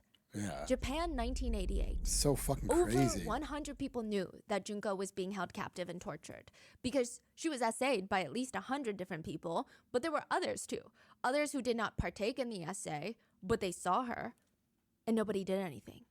Or I'm sure they're all telling other people too. Like, Yeah. you know, in that age, you must be telling all your friends and your groups. So you Yeah. could probably safely estimate hundreds of people. Yeah. Some of them would later say, well, we were too scared because the captor had ties to the Yakuza. So one of the 4 main high schoolers that kidnapped Junko, apparently his uncle has ties to the Yakuza, which, side note, like I said, the Yakuza is like the mafia of Japan. They are a very scary group, but I digress. That means every single day that there were new people, several people at a time, finding out about what was happening to Junko, and they did nothing. But you would think that one of the few people who aren't scared to say something would be the parents of the guy Wait. who's holding Junko. Wait, the Yakuza actually was involved? I thought they were bullshitting. Other people too. Like, Hold Yeah, on. made Did I miss that? hundreds of Hold on. Yakuza. Some of them would later say, well, we were too scared because the captor had ties to the Yakuza. Oh, it was So real. one of the 4 main high schoolers that kidnapped Junko, Oh. apparently his uncle has ties to the Yakuza, which, side note, like I said, the Yakuza, Yakuza is was like the mafia of involved. Japan. They are a very scary group. I thought they were full but of shit. I digress. That means every single day that there were new people, several people at a time, finding out about what was happening to Junko, and they did nothing. But you would think that one of the few people who aren't scared to say something would be the parents of the guy who's holding Junko captive. Because Junko is held captive in Shinji Minato's house, upstairs in his room where he lives with his parents and his brother. Wait, so his the family's family home? knows. Yeah. At first, Shinji lied to his parents, stating that Junko is his girlfriend. The But family eventually, knew? everybody just drops the act because it's so obvious that Junko is not his girlfriend. She's screaming for help and begging for mercy on a daily basis. Every Oh part my of her body God. is broken. She is a shell of a human. There's no way she's just a girlfriend who's willingly staying upstairs. Shinji's parents knew that. Some sources state that Shinji's mom tried to help at one point, tried to help Junko escape, but the attempt was unsuccessful, and she was beaten for a few hours by her 16-year-old son. Shinji. Oh my. I don't feel bad for her because since that night, it is stated that she pretended that Junko had gone home. She just stopped going upstairs. She didn't want to get beaten by her. The kid beat the kid. She's no better. She's not. Well, she's not. Dude. Jesus Christ. Right. She got beaten by her kid beat her, bro. What the fuck is this shit? Her own son. She didn't want the neighbors to know what their son was up to. She didn't want their good family name to be ruined. So she just lived in her fake Delulu land where she told herself the screams are just the walls creaking and Junko has gone home. Oh my god. So nobody was helping Junko. At one point, there was a young girl around Junko's age that came over and saw Junko. And instead of doing something about it, I mean, I don't know if I would expect her to do something about it right then and there, but maybe go home once you're safe and tell your parents, tell everybody. The girl takes a pen and starts doodling a beard on Junko's face. Doodling a beer? Yeah, like taking a Sharpie and doodling a beard. South Korea 2014. It's hard to estimate just how many people knew what was going on with Yuna, but it can't be nobody. It can't just be the runaway family. I mean, they're jumping from motel to motel. They have to check in with the motel staff, use the elevators, run into other people in the hallways, Right. outside. They have to move Yuna because near the end, she wasn't even able to walk on her own. Her whole body was filled with cuts, bruises, and pus. Nobody said a single thing. Even without Yuna's extensive injuries, you would hope that some motel staff would say something after seeing a bunch of 20-something-year-old men checking in with girls that are clearly 14. But nothing. The runaway family are basically running a child trafficking ring out in the open. I believe they jumped even from multiple different cities, and nobody said a single thing. But fine, if the perpetrators, their friends, and even the motel staff do nothing, at least the police are going to do something, considering both girls have been reported missing by their parents. It's not like nobody's looking for these girls. Japan, 1988. The police... He's a 16-year-old psychopath. Her 16-year-old is a psychopath? Yeah. That's an understatement. Further violence being administered, situation regardless of her position isn't pretty to hear. It's awful. She still sucks. Yeah, but it's fucked up what he's being a dick. Yeah, she's fucked up. She's fucked. Yeah, she's definitely fucked, but the whole situation's fucked, man. So she'd go to the house, then they'd move her regularly with so many people had to know. Well, these are two different things. Hi, Shiki. How are you? It's two different cases. So Junko was in the house where Yuna's in a motel. Yuna's the one that had to be moved a lot, I think. Police receive a very strange phone call. A college boy had called to tell them that his younger brother had witnessed a crime. His younger brother came home overly excited, but also panicked and stressed out, and he starts rambling about he just saw at his friend's house, there's this girl that's like a circus animal. She's tied up, being essayed over and over, and all sorts of strangers are like coming and peeing on her, and they're sticking light bulbs and bugs inside of her. She has zero autonomy, and they're hanging her up from the ceiling and using her like a punching bag, beating her like a piñata. This is by far the strangest call that the police have received all day. Wait, someone called the cops. They dispatched 2 officers to the house in question. Dude, don't tell me. They knock on the Minato house. Bro, don't tell me. Shinji's parents come to the door. Shinji Minato. What's going on? The police explain the bizarre situation of the human punching bag forced to eat cockroaches. It sounds crazy. Oh, I'm sorry. There is no girl in the house, just our 2 sons. You're sure? You're more than welcome to check, Please, but we've tell never me. heard of a Junko. Doesn't ring a bell. The police pause. They look upstairs towards the 2nd floor. It's a small house. I mean, there's no way that a girl is in here experiencing this level of trauma and torture and abuse, and the parents don't hear a single thing. There's no way. So they brush it off. They thank Shinji's parents for their cooperation and have a nice day. It doesn't matter to them. I gotta take the uniform off, guys. I gotta hang it up. I gotta hang up the badge right now, man. I can't. Out of solidarity, bro, I can't be out here in a cop uniform after that. That's a tough one. That there is an active missing persons case for a high schooler in the same area named Junko. South Korea, 2014. When Yuna goes missing the second... But, like, where is the parents calling?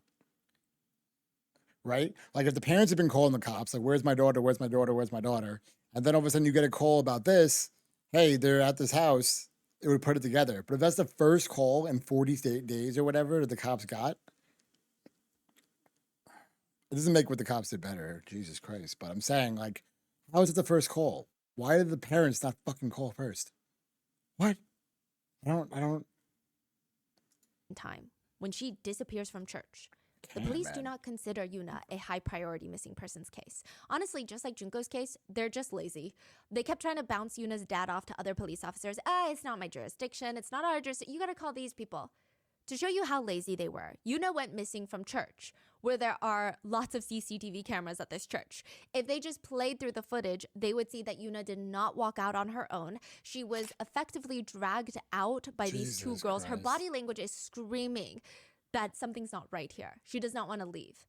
But by the time that the police actually check the footage, it is too late for Yuna. She would be dead. So if nobody, not even the police, are doing their jobs to look for them, the girls would end up trying to save themselves. Japan, 1988. Junko's captors are drunk. She can hear them.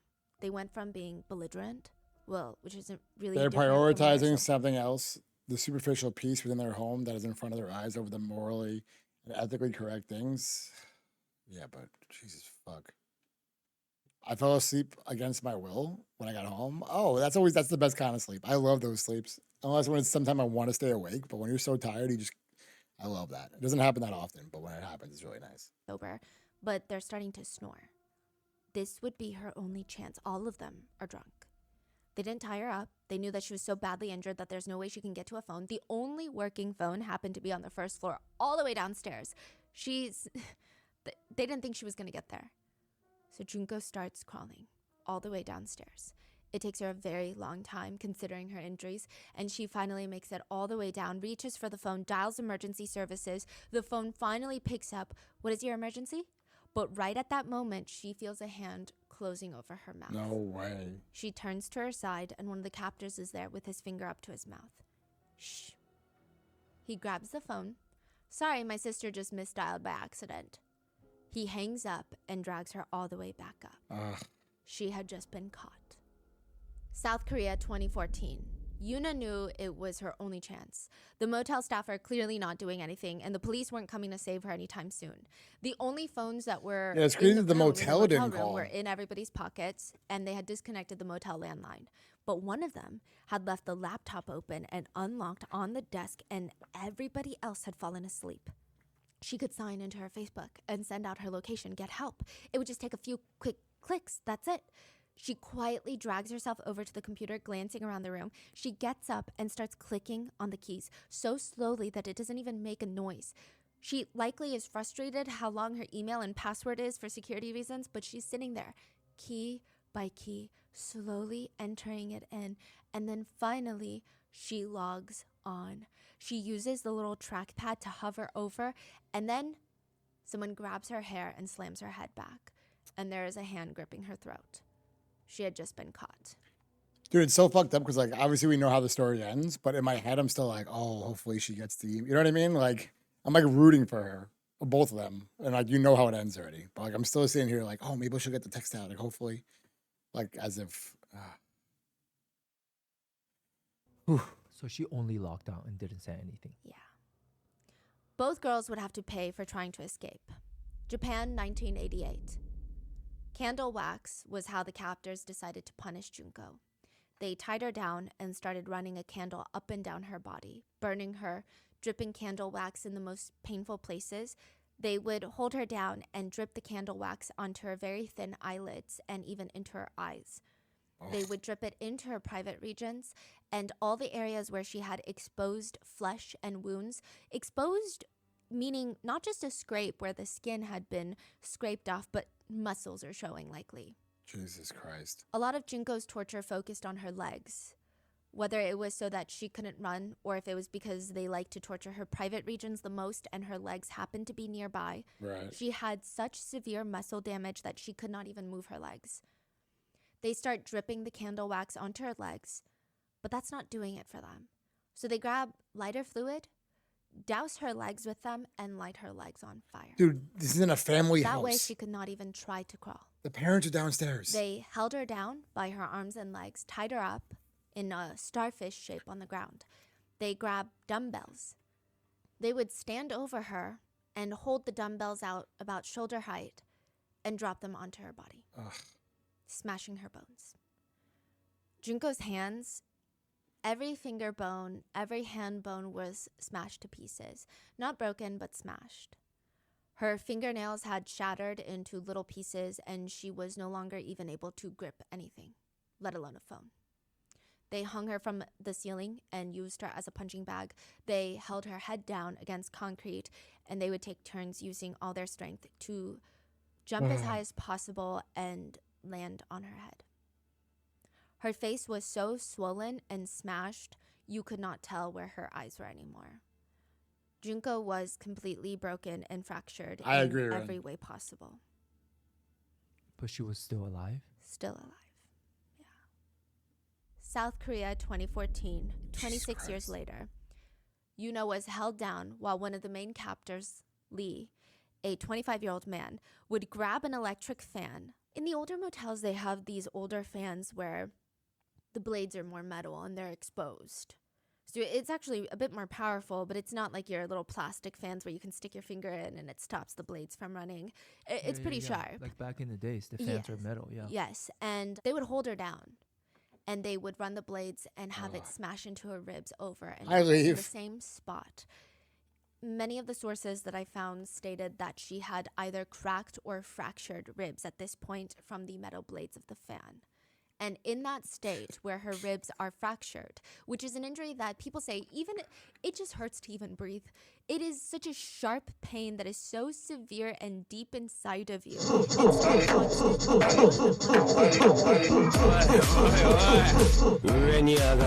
A bit of good and all is bad. Thank you. Hey, Zero got one. And Midori. Thank you so much. And Guava got one. Leave, thank you so much, man. We need a little bit of that. That scared the shit out of me. Thank you so much, Leaf. Yeah. It's so fucking loud. Is it? I don't know why it's so loud. Sorry, it's loud. But thank you so much. Same. I don't know why it's so loud. I love her. Hey, Mike. Oh, what? Stephanie Sue? Yeah, I love her too. She's really, really good. Love you guys. Stay safe. Love you, Leaf. Thank you so much again. I appreciate you, as always. Thank you. Parent is a word connotated with good virtues, good morals, and expectations of being nurture-oriented caretakers. There comes a point where the people just aren't what they should be, and the words just make it sound fluffier than it is.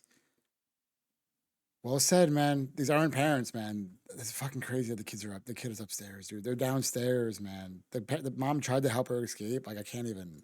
Inch, let alone breathe. You want to exhale air as slowly as possible. One netizen said, I fractured a rib once. Anything other than a small breath felt like a knife to the side. Rolling over in bed, knife to the side. Bending down to tie your shoes, 2 knives to the side. Reaching to get something, knife to the side. People with fractured ribs say they were terrified of sneezing because of the pain it was going to cause, but the runaway family would force Yuna to do 100 squats with fractured ribs for their entertainment.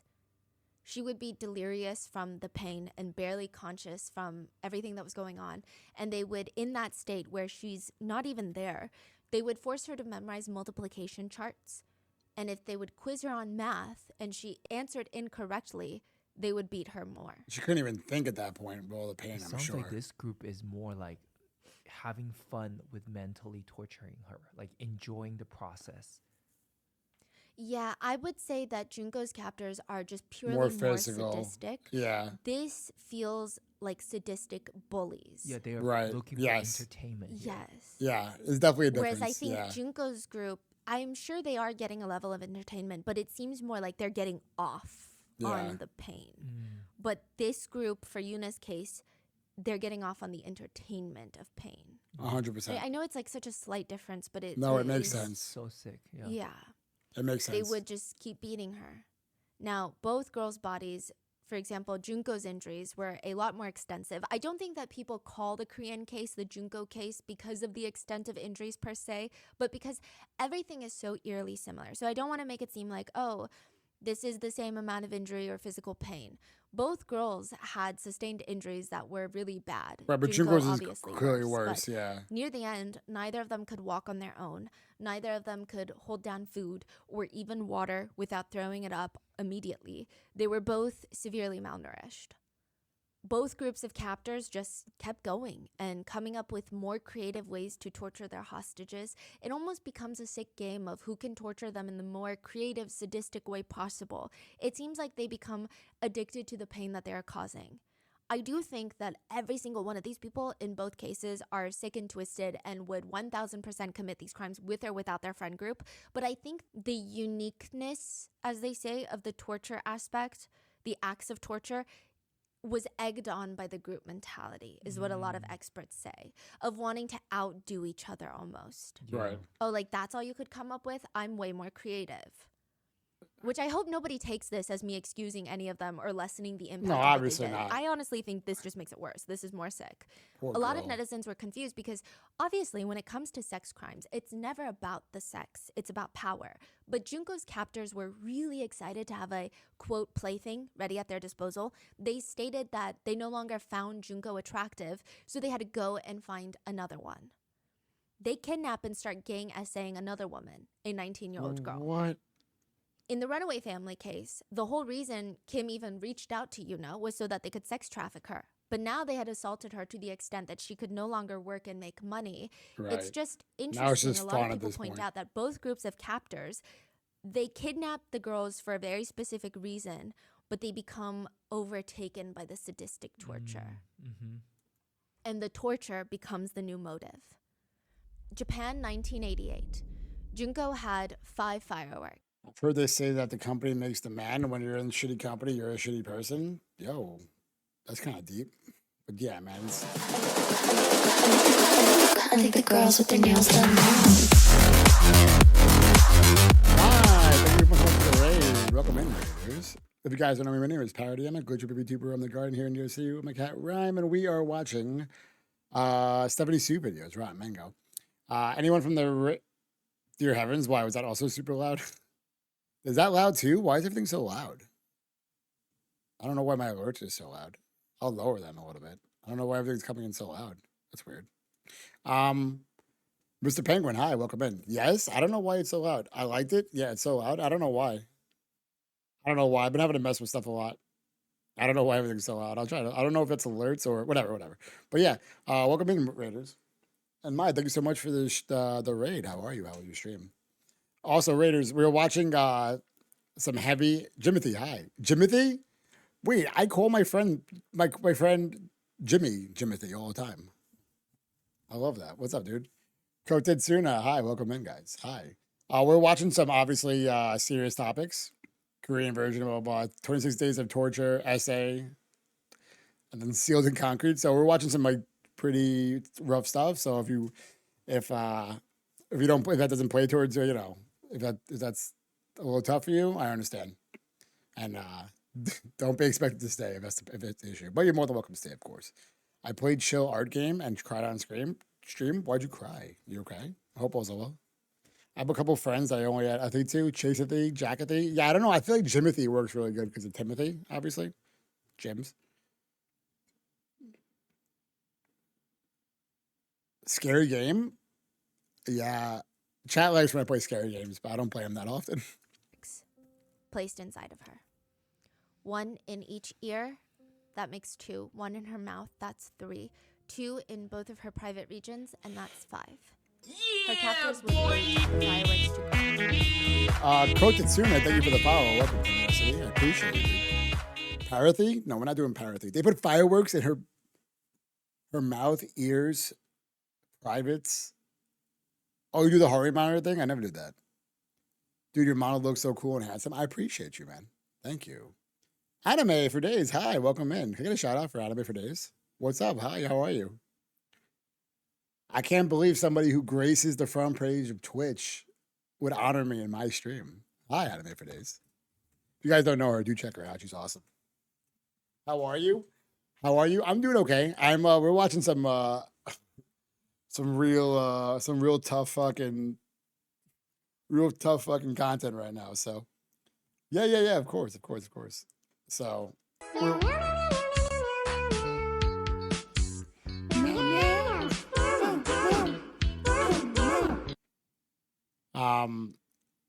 chill ass art games. I can't. Oh, is that a real thing? Chill ass art games. I thought it was chill ass art games. I don't know what that is otherwise. I played one. I forgot the name of where the girl. Oh, I guess they're not cute games. It scared me to death.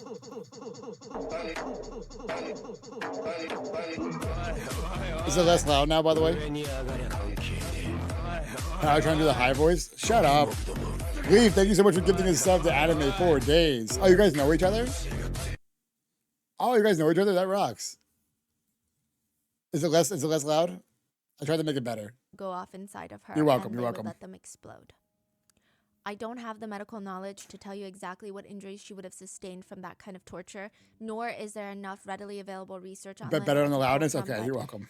I don't know why it was so Especially when it loud. comes to her private regions, Junko had already been so viciously abused that it's hard to state which torturous action caused which Yeah, if you just injury, got here, there's some real because dark they had shit been here. So essaying her if at that's this tough point for with you, then glass shards, I understand. knives, metal grilling skewers Jesus for Christ. over a month straight.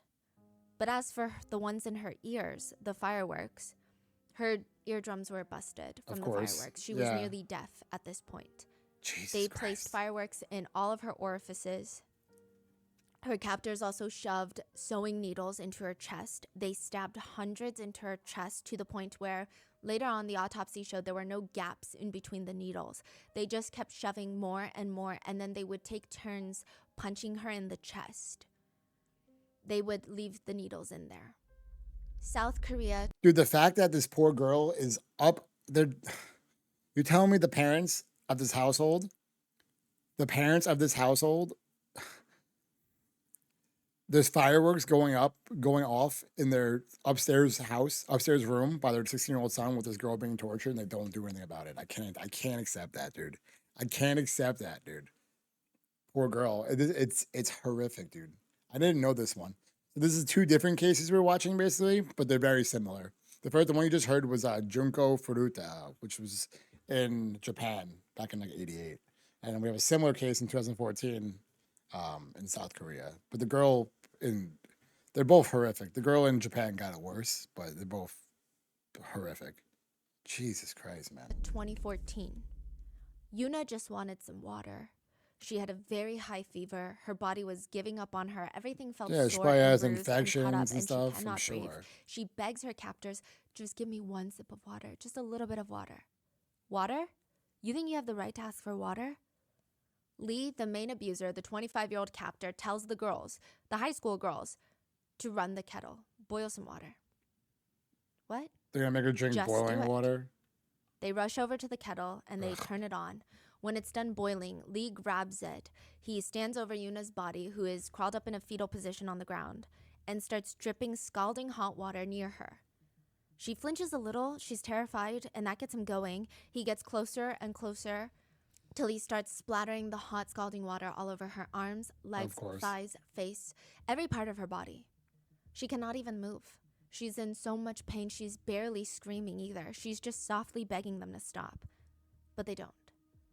By the end, again, not as extreme, but very similar to Junko, Yuna's entire body would be covered in pustules from the burns. Jesus Christ. And in both cases, it comes down to one last thing. One last game. The captors in both cases want to play one last game with the girls. Both girls would look their captors in the face and play. Japan, 1988. Junko had accumulated I so can't much believe there are blood some in her people like that are sinuses so that she could inhuman to straight monsters. I know, and they're like, I mean, some are in their 20s, but like some of them are kids, bro. Like, what are we talking about here? Oh, could no Jesus longer fuck, breathe man. through her nose. She could barely see after the damage of the hot candle wax to her eyes. She cannot hear from the fireworks exploding in her ears. She cannot eat or drink anything. Her digestive system is shutting down. She weighs close to 65 pounds. She cannot hold her 65 urine. pounds. Some parts of her body are said to have already started rotting, and she smelled like death. Oh my Every God. part of her body was infected. She Her might as well brain be had dead. shrunk to a fraction of the size it originally was from Oh the my extreme God. stress. All of her hair had fallen out mainly. Her brain had become shriveled. She couldn't even grip anything with her hands. She could not walk. She could not sit up on her own. She had blood and pus-filled boils all over her Ryan body. Mango, She had she's so shattered good. glass She bottles explains still things remaining so well. inside of her private regions, digging into her insides, and yet she is still alive. And when her captors challenge her to a game of mahjong, she would look them in the eye and she would win one last game. South Korea, 2014. She beat them in Yuna mahjong. is crouched up. Sorry, I got really excited about that. That was not funny, but at least she got something at least. Most kids or teens don't think about the consequences because they've never had to deal with real consequences before, or they're literally just psychopaths. Yeah, it's like a group mentality, right? Like you don't want to be the one that's like, all right, guys, it's too much. When everyone else is like, yeah, this is what we're doing. Especially like Korea, where there's like a social hierarchy and stuff like that, you know? She got a last fuck you before dying. Yeah, it's kind of a G way to go out, to be honest. Fucking hey, dude. But you know, I'm honestly surprised either of them have not died of infection sepsis yet, or sepsis yet. Yeah, like I was saying, this is fucking dark, but like the day they die will be like the best day of their lives, unfortunately, which is horrific to say. It's a tough thing to even say, but it's definitely true. Like it's got to be like, oh, fucking finally, you know? It's so terrible. Like a ball on the floor of the back seat of the car. They had driven her somewhere secluded and she couldn't really tell. They said that they wanted to play a game. Tell us, Yuna, if you could take any one of us with you when you die, who would you take? Oof. Remember how 25-year-old Lee was the worst abuser? The one that Mhm. poured boiling water over her, the one that used the Yeah. metal fan blades to shatter her ribs? Yeah. She looks up and says, Lee. Lee was there. He laughs, leans back, and starts beating Yuna, screaming, course, what the yeah. fuck did I ever do to you? Oof. And they make her choose again. Yuna likely knows what's going to happen by She's done. whoever She's she done, chooses. yeah. And yet she still raises her head and names the next person she would take. And they would start beating her with a brick. They were losing their minds. They're screaming at her, you're out of your mind. I've been nothing but nice to you, and now you want to make fun of me? Do you want to die? Let's die together then. Japan, 1988. After losing a game of mahjong against Junko's captors start beating her with Of an iron course. barbell. They force At her to least she stand won. up, but she can't. So she ends up falling backwards, hitting her Her head Achilles against are a cut, stereo, man. Fuck. splattering blood everywhere, and starts convulsing. Her captors are really pissed, though, because they think that she's faking it. And when she stops moving completely, they're confused. They're like, there's no way she's dead. They kick her, nothing. They smack Finally. her, I know it's nothing. horrible, They but drop another finally, dumbbell man. on her, nothing. And now they're agitated. She's Like really at this point, even if she was, like, say the cops busted in and like saved her at this point, like probably too far gone for like a full recovery, you know what I mean? Mentally, physically, everything. Fuck, man. pretending. So they Finally. grab lighter fluid and spray it all over her face, forcing it even into her eyes, on her eyeballs. And then they take a candle to light her on fire because they think she's faking it, and this way they'll know she's not. But she flinches just a little. She was still alive at this point. Come on. But she would be burned alive, and her final torture would last 2 hours before her body finally goes into shock. God, And 2 she more dies. hours. South Korea, 2014. Poor girl. Yuna's man. captors drop the bloody brick onto the ground. Her quality Why of isn't life she would be moving it? non-existence from all the trauma her body and mind endured. Yeah, that's what I'm saying. Like, this is like the best outcome. I know, but giving everything that's happened before that point is the best outcome, man. It's horrible to say, but Anymore. They put their hands under her nose to check for her breathing, for Jesus air, Christ. but nothing. What the hell? They start freaking out. I think she's dead. They start freaking out not because they killed someone, but how inconvenient this is going to be.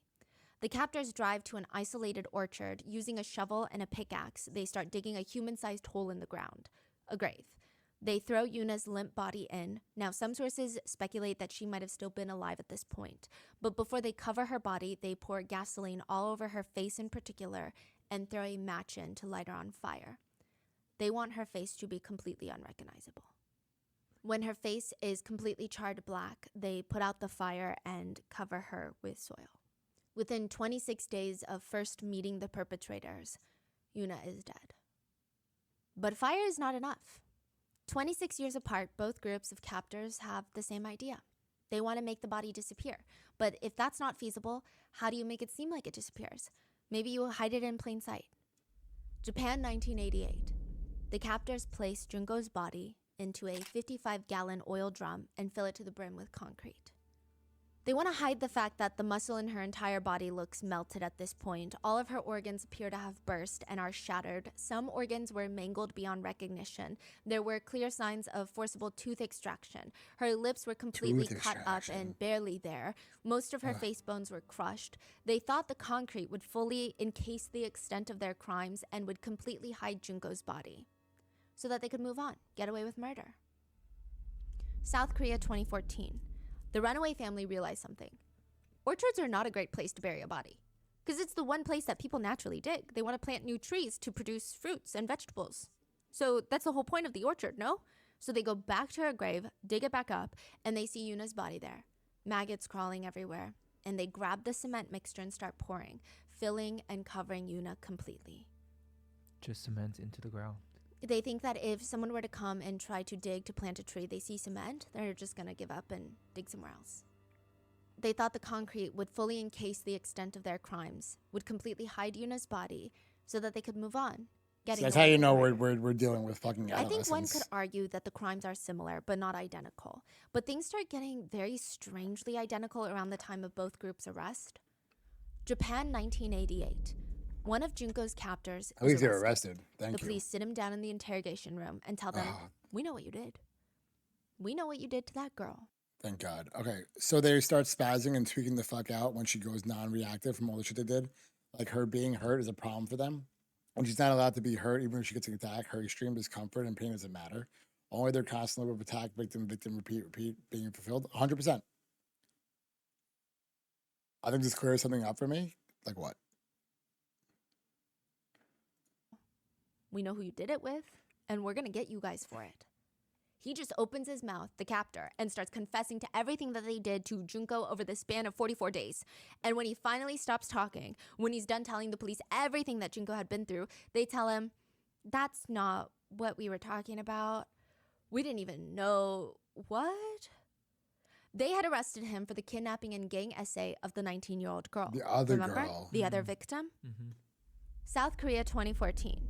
Initially, 4 of Yuna's captors were arrested. They were wandering around a park when undercover cops came up to them and put them in handcuffs. Officers bring them into the station for murder. The murder of a man named John. What? They were arrested for a completely different case. What? They murder someone else? Yes. Well, Whoa. let's call the man John. We just know that his last name is Kim. He had been looking for a sex worker online when he came across an ad posted by one of the girls from the runaway family. This is a few days after Yuna's murder. They agree on the rate, and he goes to meet them at the hotel. He walks into the bathroom They afterwards murder to him? freshen up, and when he walks back out, there are full-grown men sitting on the bed. You know you just had relations with a minor? You're gonna have to pay a whole lot for that unless you want the world to know. They start beating John, dragging him out the motel, into the car, beating him some more, taking his jewelry, keys, wallet. The main purpose for physically assaulting him to the extent that they were was they wanted more money. He would need to give them his bank passcodes, his social security number for them to take all of it. By the end, John was slumped over in the back seat, dead from the beatings. Which we don't have too much information on John's death, but we do know the beatings were obviously very bad. The perpetrators would actually switch seats in the back seat to sit next to him and beat him, like take turns, because they would get tired. All for $3,500. When they realize that he is dead, they panic, leave him in the car, and run away. Which is really dumb considering Korean cars legally need black boxes, which are recording devices. Aside from license registration Really? and plates, I didn't it's know pretty that. easy to track who's been in that car. Really? Japan, I 1988. didn't know that about Jun- Korean cars. That's interesting. Even if you don't agree with what A does, you'll do it. Yeah, I think so too. But I don't know. They all seem like fucking monsters. Obviously, they all are monsters, clearly. But yeah, it's like one might be the worst one. Everyone wants to impress the worst one, stuff like that. It might be like a power dynamic where the number one is got influence over the other ones, like maybe financially or something like that. Junko's killers would be charged with causing bodily injury resulting in death rather than murder. What? Yeah. I mean, it's beyond insanely lenient considering it's not even the group's first time committing crimes. They People- didn't get charged with murder. They got charged with bodily injury resulting in murder. What about like desecration of a corpse or trying to hide a corpse? That's. I mean, this is in Japan, 1988. So who the fuck knows? I know like hiding a body is a crime. People reported if the group of Junko's captors were around, they would always hear a woman screaming for her life around. They were constantly gang essaying people. Despite the sheer ruthlessness of their crimes, they were charged as juveniles, which I believe do adult crime, do adult time. Hiroshi was sentenced to 20 years. Shinji 20 Minato, 5 to years. 7 years. Only even though it 5 took to place in 7? his house. What? Yasushi Watanabe received 5 to 7 years, and Joe Ugura received 8 years. What? Only one got 20 years. The other one's got 5 to. Are you fucking kidding me right now? Oh, that's like sickening. 5 to 7. And these people are all out Yes. by now. Right, Still the- alive, still committing crimes. We're going to get into it. Still South committing Korea, crimes. 2014. Once the public found out about Yuna's murder, they were terrified Yeah, that even the killers 20 would be charged wasn't with causing enough. bodily harm resulting in death. But the perpetrators were charged with murder. There were 2 trials, one held for the underage minors and the other held for the adult men that committed the crimes. This is where things get tricky. The girls that were involved in the case were 2 14-year-olds, 2 15-year-olds. Their defense attorneys argued that the girls were victims before they were perpetrators, stating that before Yuna, they were forced into sex work, and after seeing what was happening to Yuna, they were terrified to not participate because they believed if we don't do this, it's going to be us next. They said that the guys made them follow bizarre rules. One of the rules that they would have to recite every morning when they woke up was literally, rule number 3, always be alert or you can be targeted like Yuna. Anybody can be the next target.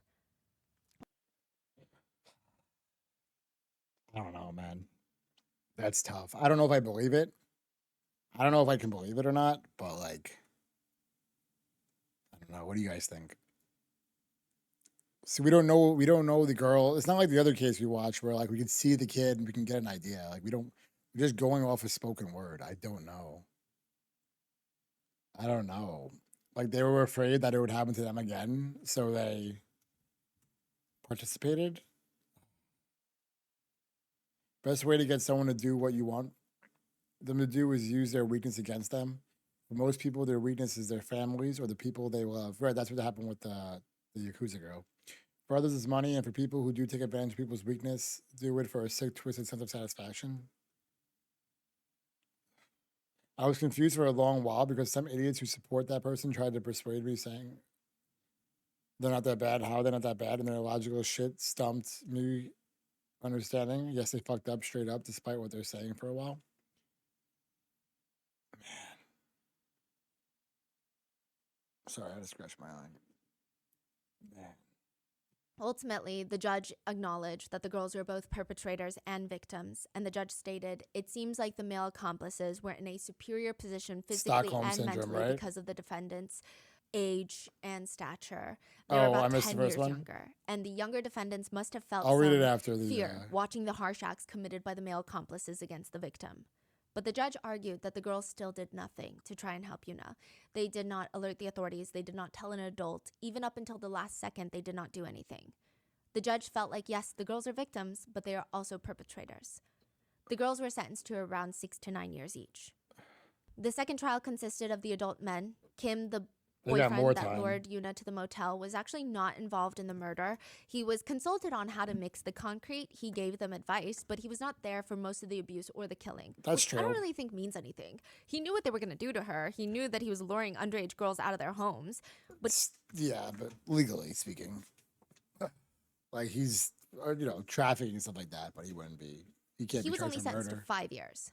Still got The rest 5 of years. the guys, Good. they start pointing the finger at each other. Eventually, the course. guys even start blaming the underage girls, stating that they don't know why the underage girls were beating Yuna. They never told the girls to do that. They start alleging that the girls did that on their own free will, and maybe they misheard what the guys told them to do. But when that didn't work, they argued that they can't be held responsible for their crimes because they were drunk and have impulse control issues. The perpetrators, whose identities have not been released, were sentenced to 35 years to life in prison. 35 to life. Not now we're talking. That's crazy that their names have not been given out. I'm telling you, the families have influence. I'm telling you, the families have influence. Why else? No, I think it's the college guys. The girls are underage. The guys are in their 20s. Yeah. I'm telling you, the families must have influence. Yeah, life in prison's good. I'm surprised the girls only got 5 to 9. But they are 14 or 15 years old. So for underage, I guess it makes sense. I don't agree with it, but it's like she said, what is it? Do adult crimes, do adult time. I agree with that. Just one person or? 3. Now, remorse is a big thing for both cases. During the trial for Junko's case, one of the captors even said, Junko was just unlucky and she got caught like a fool. I mean, isn't she ashamed to have attracted such messed up people like us? Yeah. One of the mothers of Junko's perpetrators even blamed Junko for the fact that her son is now going to be in prison and going to be an ex-convict. She said, this is all because of Junko. Then she went and vandalized Junko's grave. Another killer's mom, 35 years after the fact, They blamed opened up her. a restaurant nearby the place of the murder, which just seems intentionally disrespectful. Wait, 35 years? Yeah. Like recently, I believe. She opened up a restaurant nearby. I did see some people bringing up how one of the captors, Junko's killers, wanted to leave flowers near her grave to honor her after killing her. But the others convinced them absolutely not. But it was not because he had a sudden change in character or suddenly felt human emotions. He wanted to put flowers out near her grave because he was scared that Junko's spirit would be mad at him and would haunt him like a ghost, and that he would be cursed by her vengeful spirit. Yokai. For Yuna's case, I wish netizens she were did. furious I that hope the she adult men's is. identities are being I hope she is a fucking evil spirit. For her sake. protected. They commented, "Let's bring back the death penalty. Let's incinerate some trash. They should cut off the limbs for those older than 20. Younger ones should be sentenced to life in prison. It's supposed to be like that, but the law has become too lenient. The legal punishment system has problems." Another comment reads, "I won't pay taxes if they're not executed." And if you really think about it, if history really does in fact repeat itself, shouldn't the identities of the adult male killers in Yes. Yuna's case be leaked? Yeah. In Japan, originally, the names of Junko's 4 killers were redacted. Their identities are protected, but journalists were able to find out their government names and publish them for everyone, all 4 of them. The reporters said, "They're not human, therefore they shall not receive human rights." Yeah. Nobody disagreed. The killers' names are Hiroshi Miyano, 18 years old at the time of the crime, Joe Ugura, 18 years old, Shinji Minato, 16 years old, Yasushi Watanabe, 17 years old. As of right now, all of Junko's killers are free. Most of them have changed their names, committed more crimes, including SA and even attempted murder, where one of them slashed a man's throat with a knife. Of course. But they're all free again. And soon, Yuna's killers will be free too. And we have no idea who they are or where they're going to be. And That's is so the case terrifying. of South Korea's Junko. So this is like also because recently the Free, yeah. Miryang rape case, yes. Only one, like from the Junko case, they all got like short sentences. The longest is 20. It's been 26 years or something like that. And then in the Yuna case, they got 5 to 9, 5 to 9, and one got like 35. One got 35 years. Or 2 got 35 years, and the girls got 5 to 9. So I see a lot of comments for us to cover it. We've covered it. It's just an audio format. We are debating revisiting that case, but we're following all the new developments and just keeping up with it. If you guys want to get the full case in detail, let me know in the comments. But 44 kids brutally essayed a girl, gang essayed a girl, and their identities are being leaked right now. Not by the government, by literally netizens. yeah. So let me know in the comments if you guys want us to cover that. But please stay safe, please, and take care of yourself. And I will see you guys in the next one. Bye.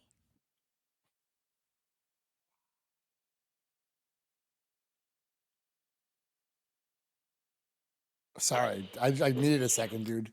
Jesus, man. That was a tough watch, kid. That was a tough watch, man. Rest in peace, dude. I hope they're yokai. I hope she haunts them, bro. That's all I got for her, man. I hope. Poor girls. Man, that's people can be fucking monsters, man. Yeah, boy. I love you. Hello. Please help me. Ow. Yao Chia.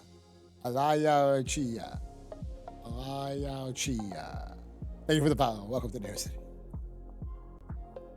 Didn't she follow you before? No, I don't think so. But today? I don't think so. I remembered. You guys like this little, these streams? You guys, should we do more of these? Oh, by the way, say bye to YouTube, guys. More of these? Okay.